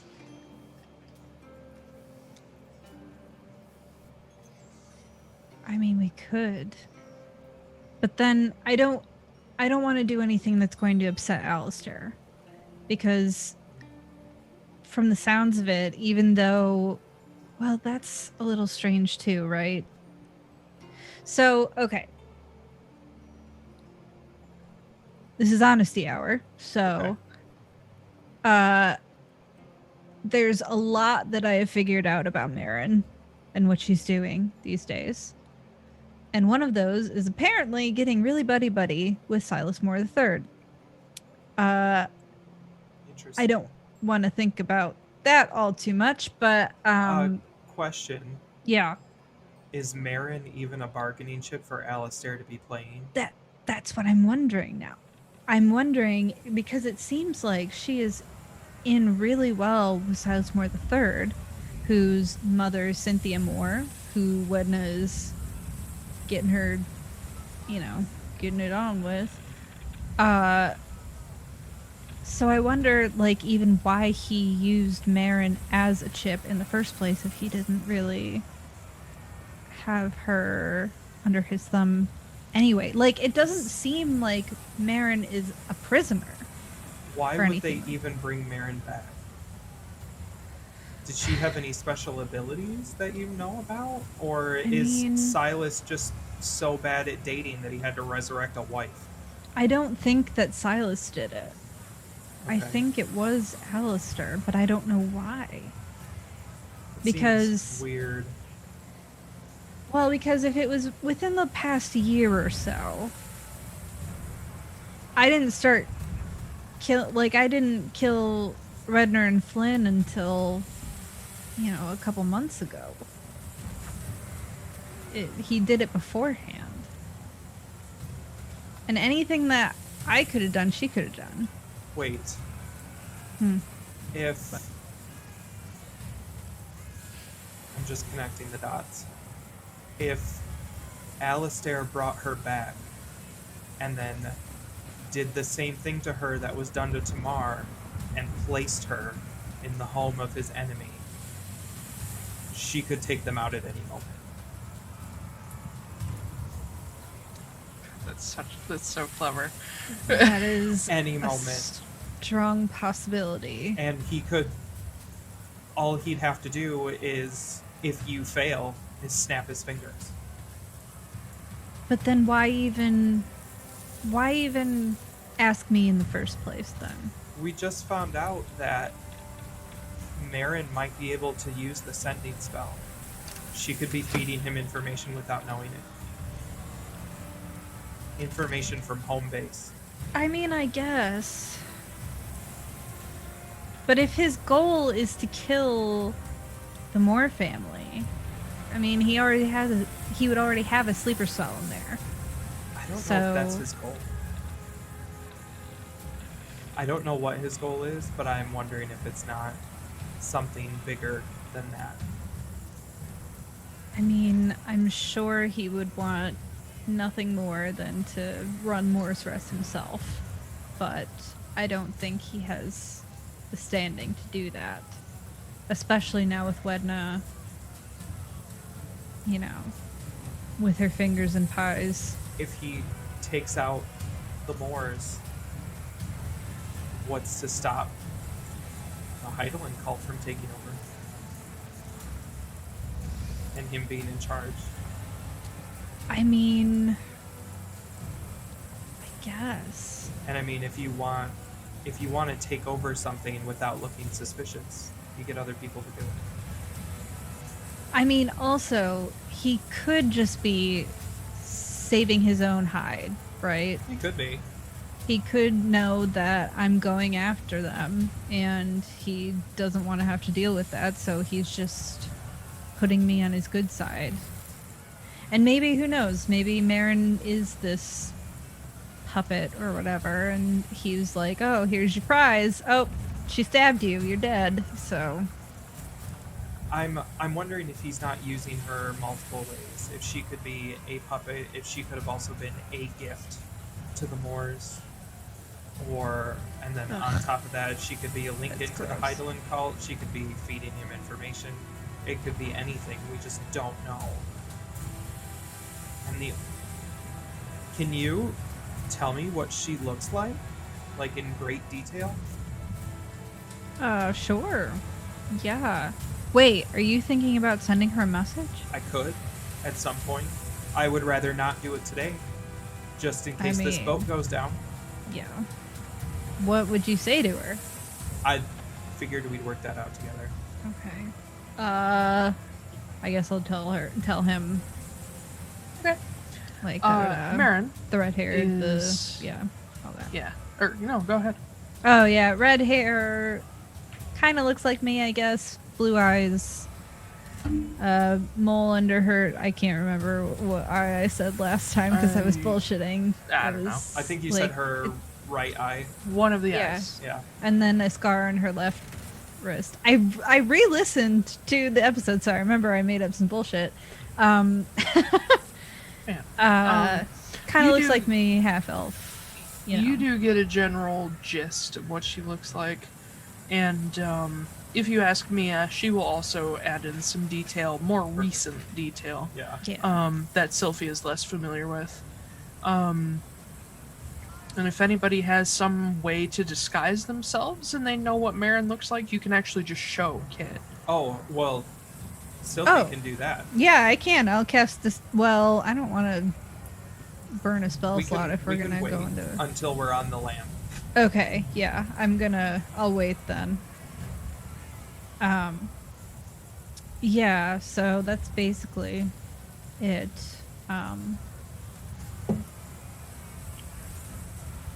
Okay. We can figure it out. We can make it work. Okay. Obviously, I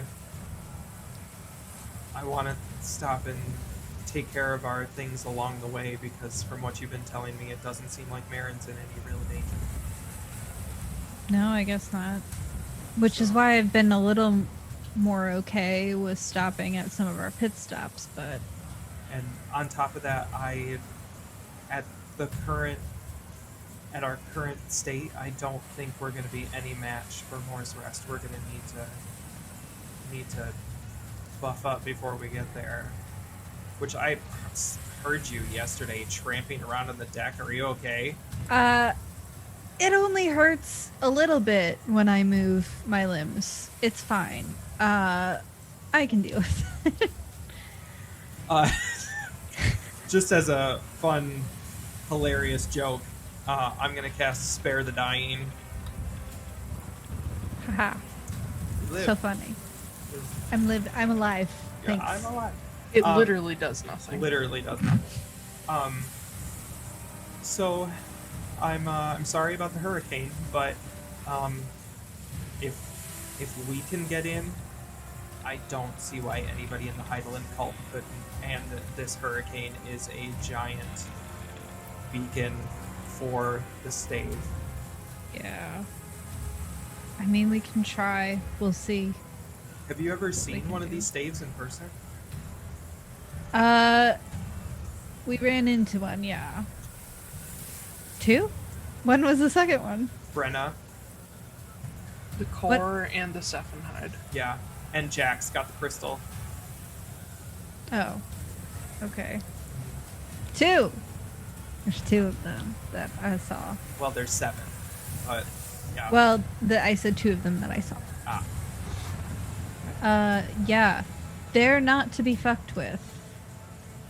Okay. I was a little sad when we had to give them up. Because that could have been useful, but, yeah, they're not... They're scary in the wrong hands. We'll, if we get a hold of one, we will be very careful with it. And I have this bag now, so we can just tuck it away and forget it exists. Well, you know what? We have to get our use out of that bag anyway, so... Oh, don't worry. I've already got everything. Do you need me to carry anything, though?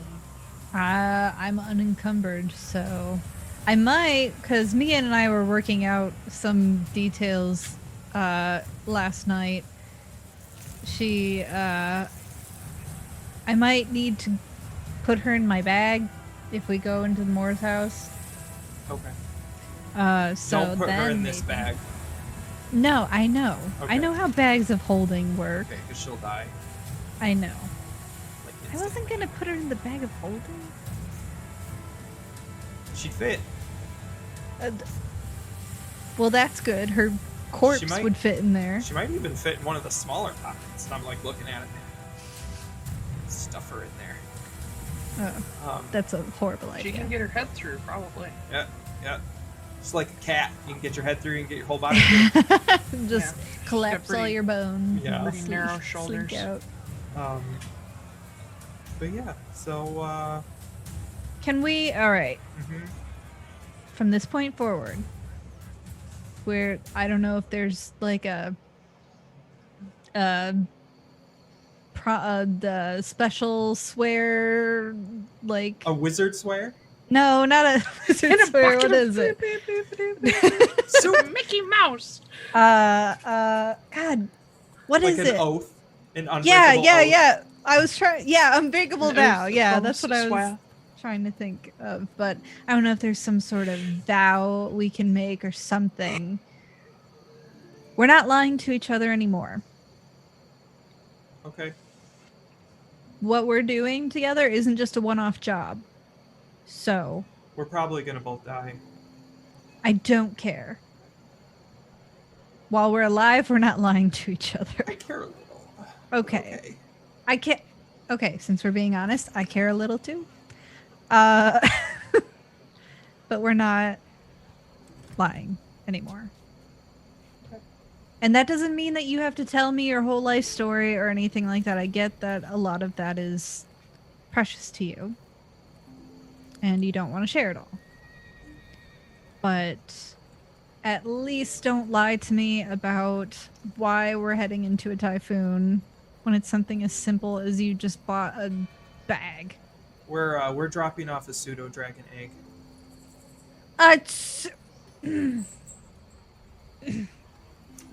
It's in a box. It's fine. Thank you for telling me. Do we want to do the secret, sacred, Elusi, or pinky swear? Oh God, is that a thing? It's totally a thing. I want to do it. Yeah. It's canon now. Pinky promise. Pinky promise. Do I have to roll a deception check for that? I just made that I shit mean, up. she didn't ask, so no. That's true. I'm not gonna. All right. I feel better now. I Oh, feel also- something. Don't call me old anymore, because I'm not. I'm young and hot.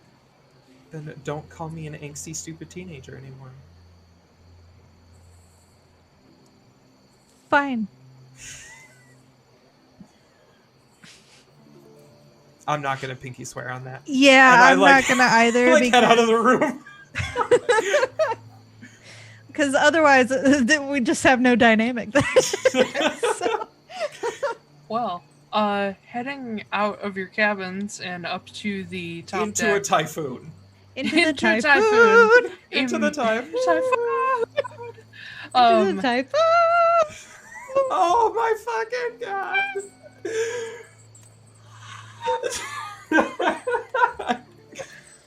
I love the preemptive sound before the actual note comes out.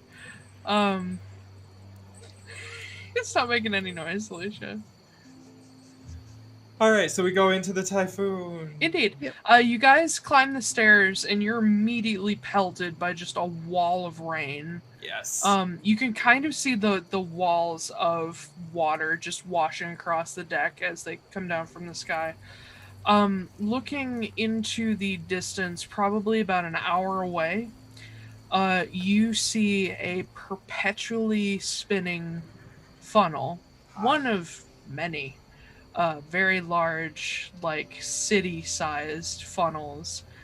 It is not sort of roiling and moving back and forth like you would expect an actual storm to. It is stationary. While the very bottom of the funnel can like gyrate around a little bit, the main bulk of the funnel remains exactly where it is. Is there only one? No, there are several others, Oh, but okay, you're okay, just okay. looking at one at this point. You're sort of the ship is sort of aimed at the archway between two of them. But at the moment you're facing one particularly large one.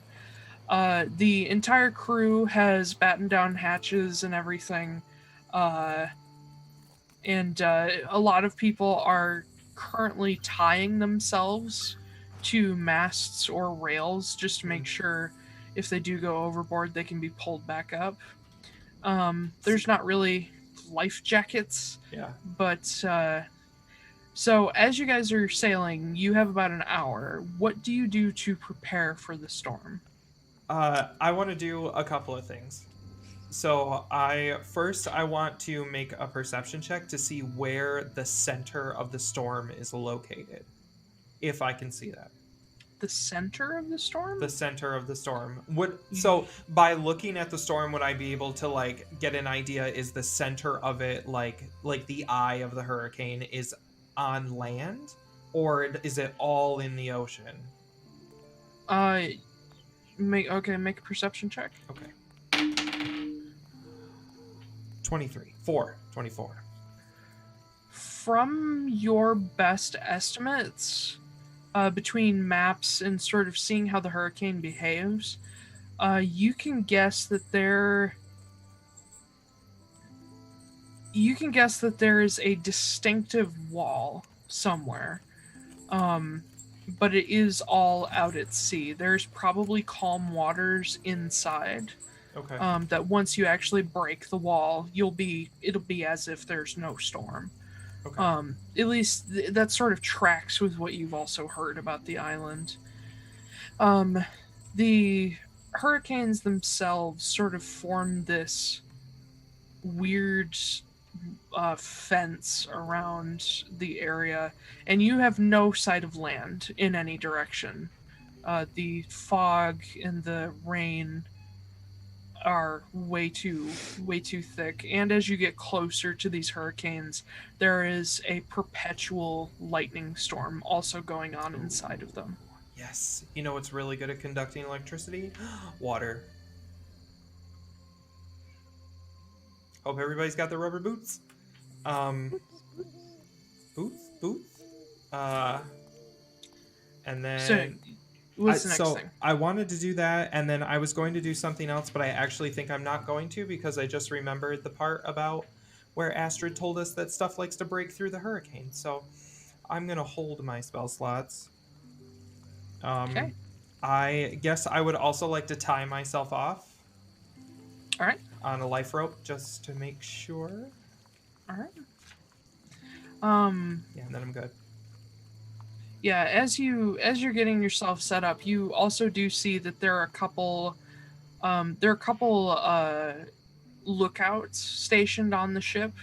There's one that's actually like hanging out on the he's lashed himself to the jib over the figurehead. Mm-hmm. And he's carefully watching the waters below you guys because he's aware that there's reefs and sandbars here. Another is in the crow's nest, which is potentially one of the most dangerous places. But he is also keeping an eye on the storms themselves and their movements. And then there are spotters at the port and starboard who are sort of keeping an eye for the ship as it turns to make sure it doesn't turn too far into something. The captain at the wheel, he and his first mate are getting ready to basically hold the wheel together. In these kind of conditions, the rudder can sometimes be just pulled out of your hands. And then, of course, your actual party is all just like getting ready, either hunkering down below decks or lashing themselves to rails. Sylfie, what do you do to prepare? So before everyone starts like tying themselves to stuff, I want to gather Kit, Bull, Mia, and Clay together. And I just want to like get them all in like a little circle, and I'll put like whoever's closest, I'll put my hands on their shoulders, and I will just say, "Let us pray." Oh my fucking And god. and cast bless on all of them. Okay, who do you give bless to? All of them. I'm gonna use my 3rd level spell. Oh, okay. You know, Yeah. bless only lasts for like a minute, right? Does it? It's a short spell. Ah, shit. Let us pray. Jesus Christ. I think for the sake of the sort of what you're getting at, I'm going to go 1 with the minute. rule of cool instead of rules as written and say you can hold that bless for people. Yay. So Cool. we're going to let it last through the storm. But if once you use it once, the minute starts. So Okay, that's Oh, fine. but you'll be able to hit all of us at any time. yes. Yeah. Gotcha. Again, rule of cool instead of rules is written. Gotcha. Yeah. So I'm gonna twist it a little bit because I'm the fucking DM. I do what I want. That's right. Power trip. Ah. Give everybody a minor boost. So yeah, you get 1d4 plus D4 to To- attack or saving throws, and ability. and I will checks or give it no? to myself as well. No, just Okay. saving throws and ability. Gotcha. Okay. Yeah, Or I will well, also give it to myself. yes. Okay. So, So all your friends. and then once I do that, well, I'll do like let us pray, and then I'll cast it. And I'll be like, I'm just kidding. Thank God. Oh, you Go don't on, you actually crazy pray? kids. I mean, I will like by Like, myself, but it would be not, hilarious if it was like a letter. It'd be like, "Dear Whale Mom, Hi, it's Sylfie. Sylphia Phelon here. What's up? Sylvia Phelon here. Hail, whale mom, full of grace. Yes. Hallowed be thy name." Yeah. Once Watery everybody's be thy name. Oh my God. once everyone's dispersed, then I will do my vibes. I'm Vibe gonna just like, I think I'm gonna strap myself down like Kit's doing, or tether myself. Mm-hmm. But then I'm just gonna like hold the ring on my finger too, and just kind of do my vibes. Like, hey, would really love it if we could get through this. Like, if you wanna be a dude. Give me a wisdom check. If you want to to be a appeal dude, to the You want to Titan. be a dude. What did you say, Taylor? Give me a wisdom check to appeal to the Titan. Okay. God, that's such a good phrase. Appeal Well, to the Titan. That was not good. You know what? you can use Gotta your use that bless. bless? I'm gonna use my bless right away. It's gonna run out before we get anywhere. Yeah, it wasn't very good. Wait, bless doesn't work on ability checks. Does it not? No, Shit. All right. so don't Well, use that bless. it was a 7. Okay. Yeah, you hold onto your ring and you send out the vibes. You don't know if any vibes come back. You're feeling kind of seasick just with the constant movement of the ship. And it's like, fuck it, Oh, clownfish, and you just continue along your way. You don't see anything. But the ship continues ever on toward the storms. The ship continues ever on towards the storms. Continues. She It's- rock back and forth. Oh my God. She sway and she sigh. What? Those are words you can use for a ship. Weird. She sway and she sigh. She groan and she creak.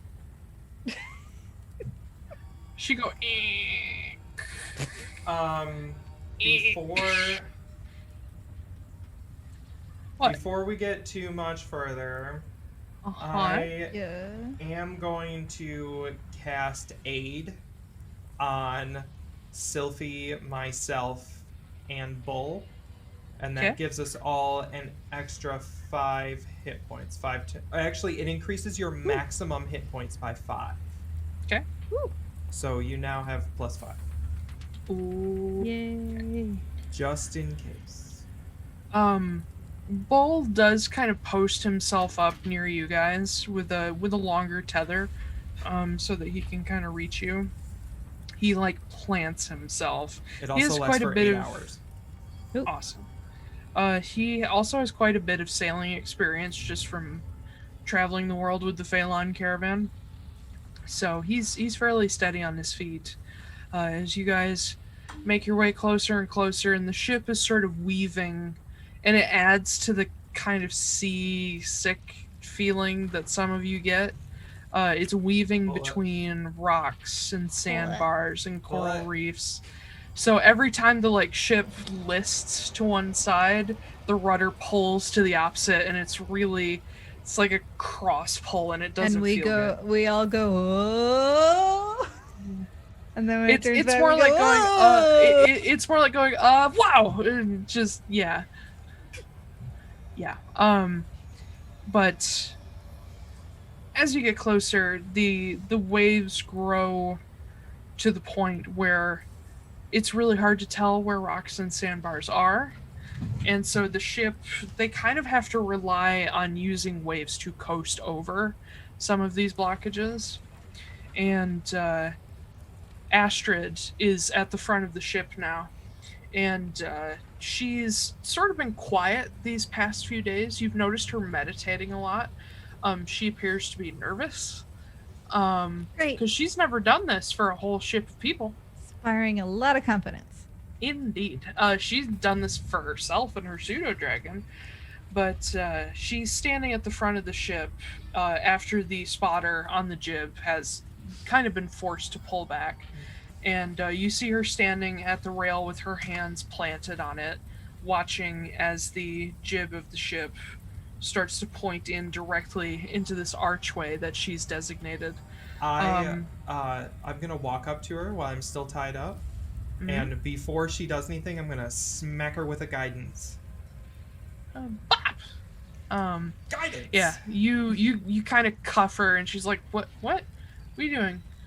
Savros be with you, child. Okay, thank you. Oh God. Don't fuck it up. You just hear her quietly say, "Oh God." But she like rubs her hands together. She's not lashed to anything. She's kept herself free on purpose. She's like, all right, done this a bunch of times. Just bigger target this time. It's totally fine. You guys can just hear her muttering to herself over the wind and rain and lightning. And you watch as like streaks of lightning like follow the curve of the hurricane ahead of you. And she sees it. She's like, totally fine. Totally fine. Not nearly as stormy as usual. This would be great. I'm assuming that I'm tethered slightly near to Kit, so I lean over to him and I go, "We're fucking gonna die." We're definitely gonna. Well, you and I aren't gonna die. I have a backup plan for at least you, me, and Bull, but everybody else is fucked. Oh, okay. Well, that's good. I'm also like whale mommy, so it's like I'm probably. Oh, that's gonna be true. okay, I'll save but... someone else. Okay. Okay. Yeah. Probably my brother. Oh yeah, I'll go with Clay. Okay. Yeah. Mia's Yeah. fucked. Sorry. Well, sorry, Mia. Bye, Astrid. Bye, everybody else. Oh, Astrid will be fine. If she gets thrown off, she just turns into a fish. I'll tell Mia to hold her breath and I'll stuff her in the bag. Yeah. Honestly, not a bad idea. Yeah. It is watertight. I mean, for how long can one hold their breath? It depends on a constitution check. Yeah. She's a monk. She'll be fine. But the answer is several minutes if possible, if needed. So yes, getting closer and closer to the point where the wind is starting to actually pull at you guys and make it so that you have to hold on to things to keep your feet. Astrid has set aside her staff, which she wouldn't have brought it on deck with her, otherwise it'd have been thrown off. She plants her hands once again on the rails and takes a deep breath, and she lifts one hand, and with her index and last finger extended, draws a line up, sort of following the center of this archway. And you start to see in the gray and black this lighter line start to form, almost like a curtain. The ship steers inward toward that line.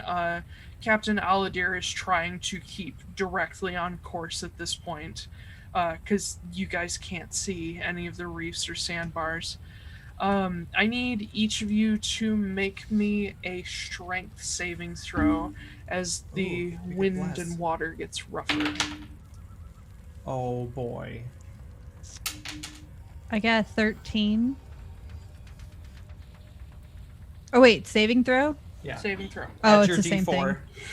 9. Oh, I could add my D4, yeah. Yeah, I mean, I'll let is you add your Bless D4. active? I'll let Yeah. you add it. Okay. Yeah. But 9. I'm going to say that's it for Sylfie. Math. 17. 17? Yeah. What did Kit get? 9. 9. Okay. 9. 9? So, Sylfie, you grab onto the central mast and sort of onto the ropes that are wrapped around it, and you just, with all the strength in your forearms and fingers, just hold yourself tight as the ship starts to rock almost to the point of fully capsizing. Kit, you just slip. And you get thrown against the rail as your tether almost comes to its end from the mast.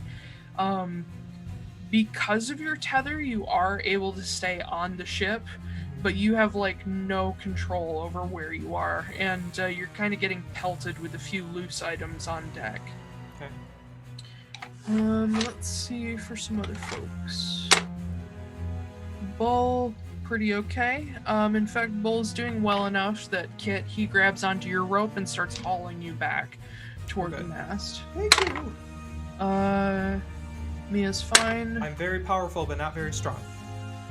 Clay is struggling as well. Shocker. He did lash himself to the mast, but he kind of gets tossed around like a ragdoll. Astrid, steady as a rock.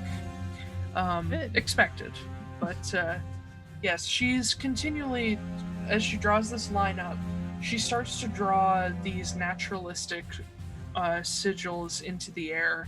And you actually see them as she draws them in the air in front of her. They actually start appearing this like half-mile away against the wind wall. The hurricane to the left, the larger of the two, as she's weaving this spell, it almost seems to get angrier. You see the wind, the funnel turn darker and darker, and more lightning flashes go through it. And you suddenly realize this storm might be mildly sentient, as it begins firing lightning bolts toward the ship. Question. Yes. Before we go into the next round, has Bull hauled me up far enough that I can get to everyone, or is it just me? He's got a hold of you, but you are still prone. All right, I'm going to cast resistance on myself for a strength saving throw. Okay. So I basically get another D4. Oh, sweet. Okay. That'll apply for the next one. Yep. Next one, you get like a nat 20, and you're just Right. like, whoo! Fucking 30. I rip the mast off and I throw it in the ocean. On the upside, being prone means you're less likely to be struck by lightning. That's true. That would make Astrid and Bull the most likely as the two tallest. Oops. Ooh, fuck. Oh. Bull gets a critical hit. Oh no. It's gonna smell like burnt hair real bad out here. Yeah. So Kit, as Bull is pulling you in, you are like struggling to right yourself, and suddenly the rope goes slack and you kind of slide. And when you look up after just smelling burnt ozone and now burnt hair, you see Bull like a hand nails dug into the mast, just standing there kind of frozen as electricity trickles across his fur. Smoking And slightly. he's just like trying to breathe, but his chest is super tight and eyes wide. He's okay, but oh boy, that was a hit. I need everybody to make a strength saving throw again. Okay. And Bless is gone, right? Bus is gone for Alicia. Oh, okay. Oh, 13. It's still running for other people. 13 as well. Okay.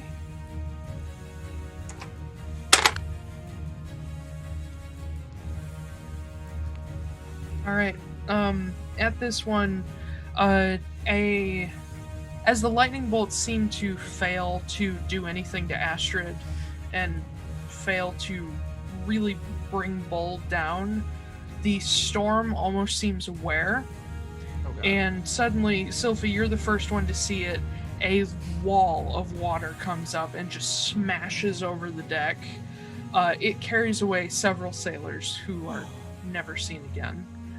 The I rest love how of we you- don't even get a chance to save that. I'm just like, They were never seen again. They're gone. They're fucking dead. Between being lashed to the ship and trying to hold on to your own skins, you have no chance to save them. I cast resistance. I haven't finished yet. Okay, sorry. It's going to be storm players, storm players, storm players. Gotcha.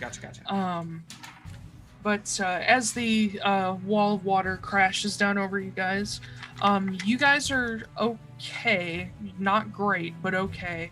But you do take 10 force damage each, just from the sheer weight of water. Damn. Good thing I did aid. Yeah. And as that goes away, your strength checks will keep you just on your feet with your tie downs. Bull is getting disadvantage from being stunned. Bull is thrown off his feet. Astrid remains mostly unbothered. She does take some damage, but she's okay. How about the cat? Oh, fuck. Okay. Oh, no. You guys see Al-Adhir, who is lashed to the central steering column. He is thrown off his feet, and his tether snaps because of a natural one. He's still on the ship, but he's, like, thrown against the rails. We're gonna get a free boat. Okay, so, you guys' round again. Would fight me do you for want to do anything? Resistance. Resistance, okay. I'm just throwing out like mad vibes to Whale Mom right now. Just like save me. Yeah, save me. please don't let me die. Please. Make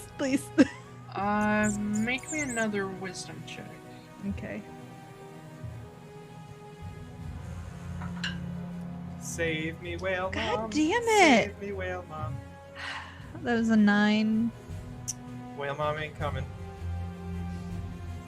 Don't you have divine intervention or something? No. Nope. I don't have divine intervention for a while yet, I don't think. Sylfie, as you're clinging on to the mast, you're just desperately trying to reach out for something. But something tells you the Whale Mother has no say in this particular storm. Great. Yay. Let's see. You're right. Back to the storm. Everybody make me another strength saving throw.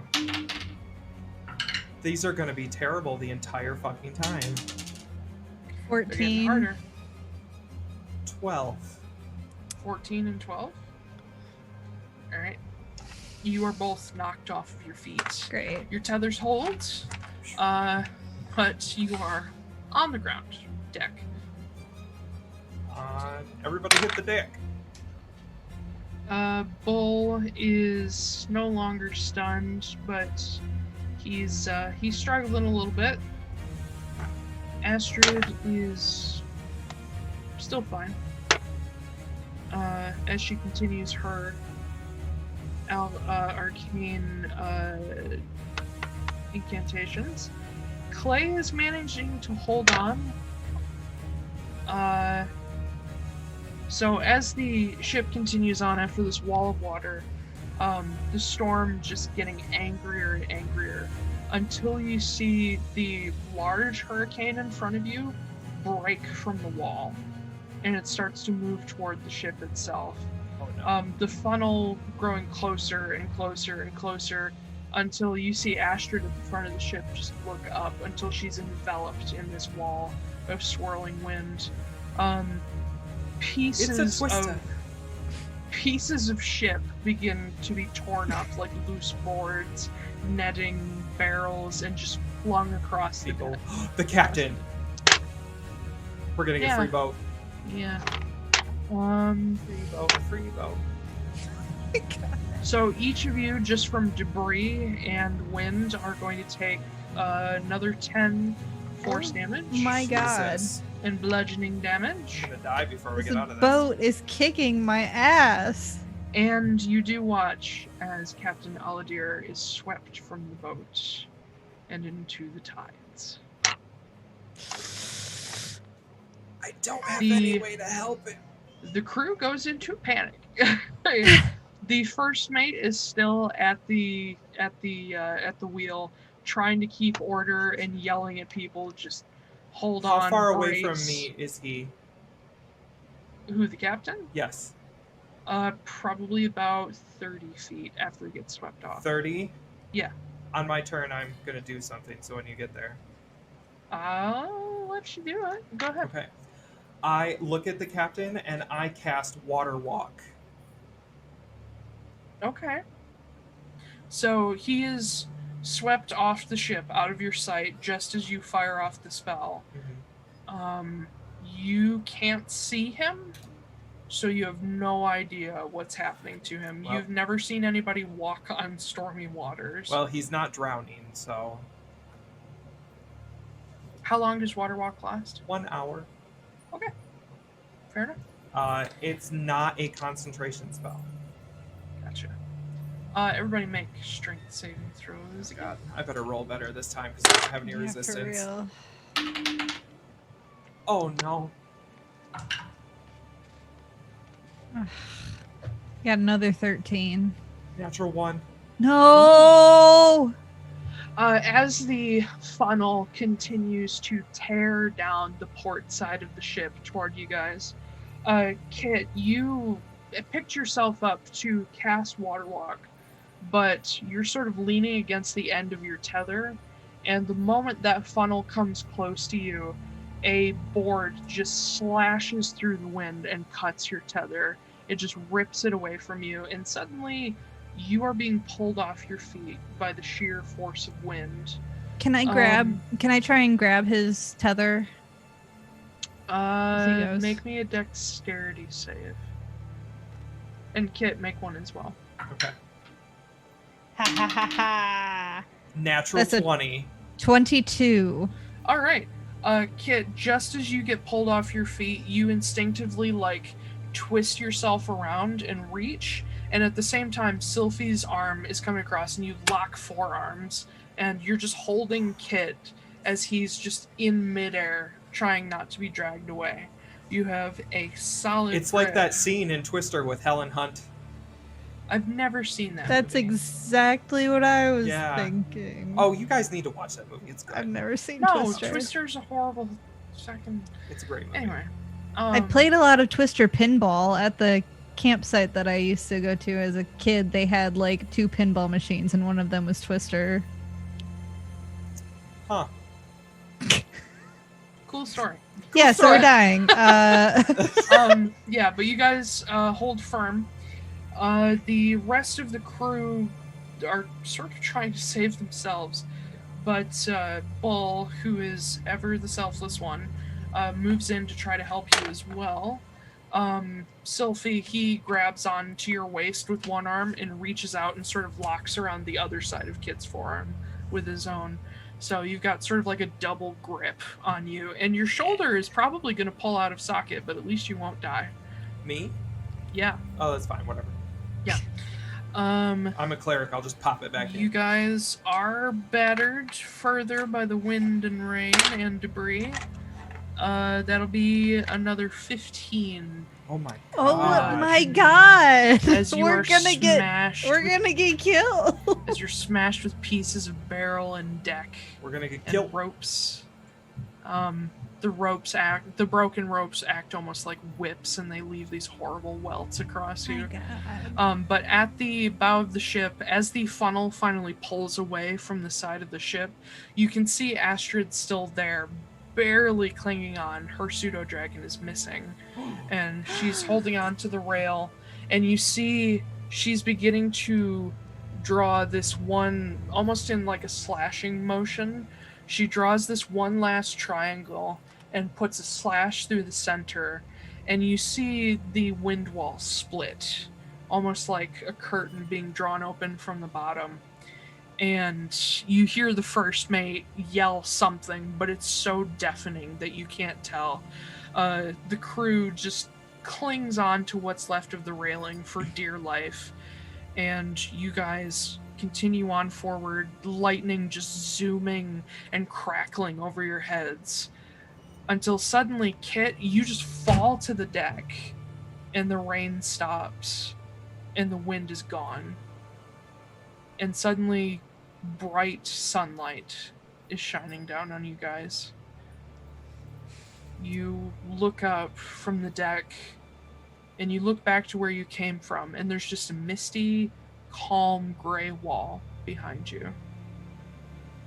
Before you, there is crystal clear, almost mirror-like water, completely calm, not a breath of wind, for several miles, until this gorgeous hilly green forested island rises up from the water with white sand beaches and almost like the Tahitian like water huts sitting out over the water, a little more Celtic roundhouse in style. And it is calm and cloudless and gorgeous.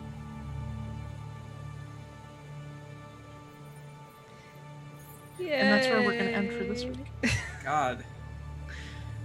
Well, we You done did it. We only killed a few people. And you lost the captain. Oops. Got a boat. Oops. This Oopsie boat's mine poops. now. I'm gonna. Do you rename really think that the crew is going to be like, yeah, sure, take it? Yeah, How, the first mate's still alive. it? How hardy do you think they are?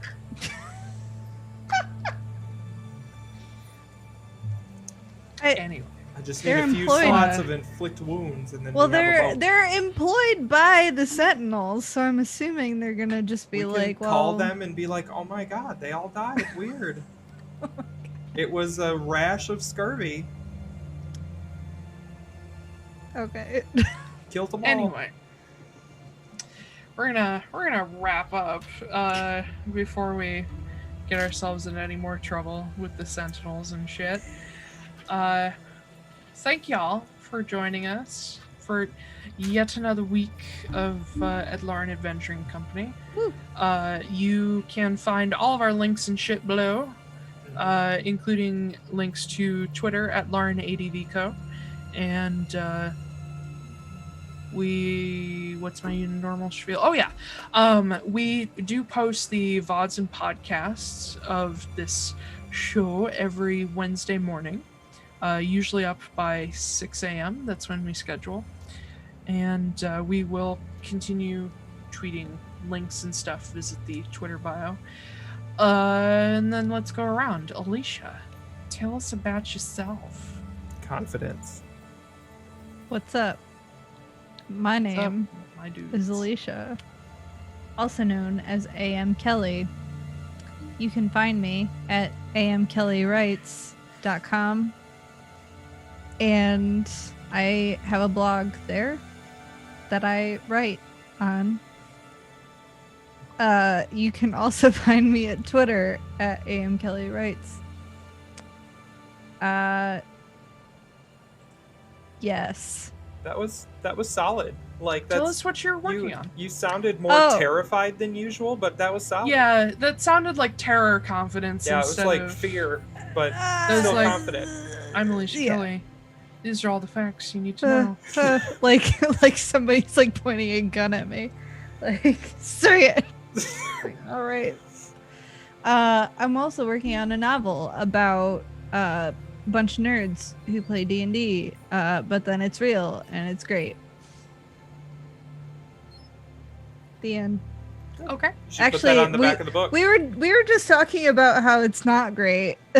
Like it's like terrifying. Basically, it's like, hey, you're a nerd and you play D&D. Your D&D game is real now. So how are you gonna? What's gonna happen? Hope you What don't die. terrifying You're implications probably gonna does die, that but bring? Blake. All right. Hi. I write books. Blake R. Wolfe. You can find me at blakerwolfe.com. BlakerWolfe.com. And you can find me under that same name on Twitter. I've got a new book coming out on October 2nd, an LGBTQ novel, and then I've got I've got fantasy novels in the works right now. And that's what I do. Yee. Yay. All right. I am Taiylor Wallace, spelled incorrectly, Taiylor, WALLAC, Twitter. Sorry, I don't know what I was doing. I am also an unpublished writer currently, primarily a dungeon master.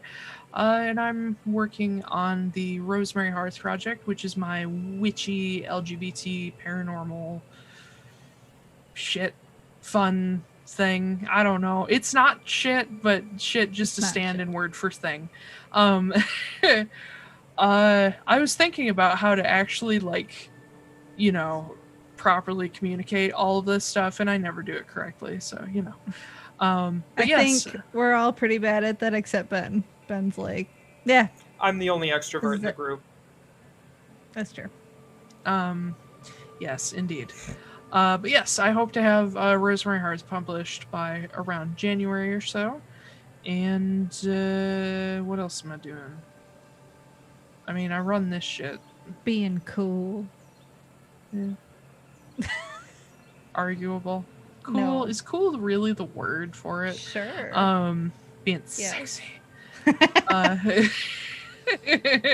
I do run the Atlaran social medias and all that fun stuff, and I'm apparently now the official artist of the stream. Yep. Because I just wear 40 hats.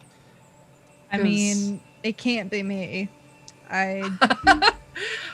It could be me, but I don't want to. Yeah. Well, to be perfectly fair and honest, Alicia's sketch of Sylfie was... It was beautiful. It was It Ben. looks like stuff I drew when I was 6. We just told each other we weren't gonna lie to each other anymore, and that's out of game too. Is it? Whereas Ben was previously the artist, and apparently now that's my mantle. So whatever. Have an art degree. Don't want it anymore. I'm gonna have write instead. no art training whatsoever. Somehow pretty okay at it. Yeah, actually. Thank you. That actually means a lot. Okay. Oh no, Anyway. Taylor's gonna cry now. Okay. No, I like his approval. It means a lot to me. But anyway, Aww. we'll stop. My computer screen's just turned like it's time to start winding down for the night orange, so I've turned orange. So we'll just end it there and call it good. And stop waffling. You can find all our links below as well, and then when we Yes. put this up on the tube, it'll also be down there. So you guys can Oh, find them. sonderediting.com. Yes, you also edit books. You edit I'm my also an books. editor. I edit Blake's books, yes, indeed. Yeah. And we'll probably edit Probably many other mine, people's too. books. Hopefully. We'll see. Hopefully. God, I hope so. I need to start getting paid. But Gotta promote yourself. yeah, pay me, promote damn it. Yeah. Okay. All right. Have a good night, y'all. We're gonna go. Okay. Boy. All right. Everybody have a good night, and we'll see you next week at 5 p.m. on Saturday. Bye. Bye.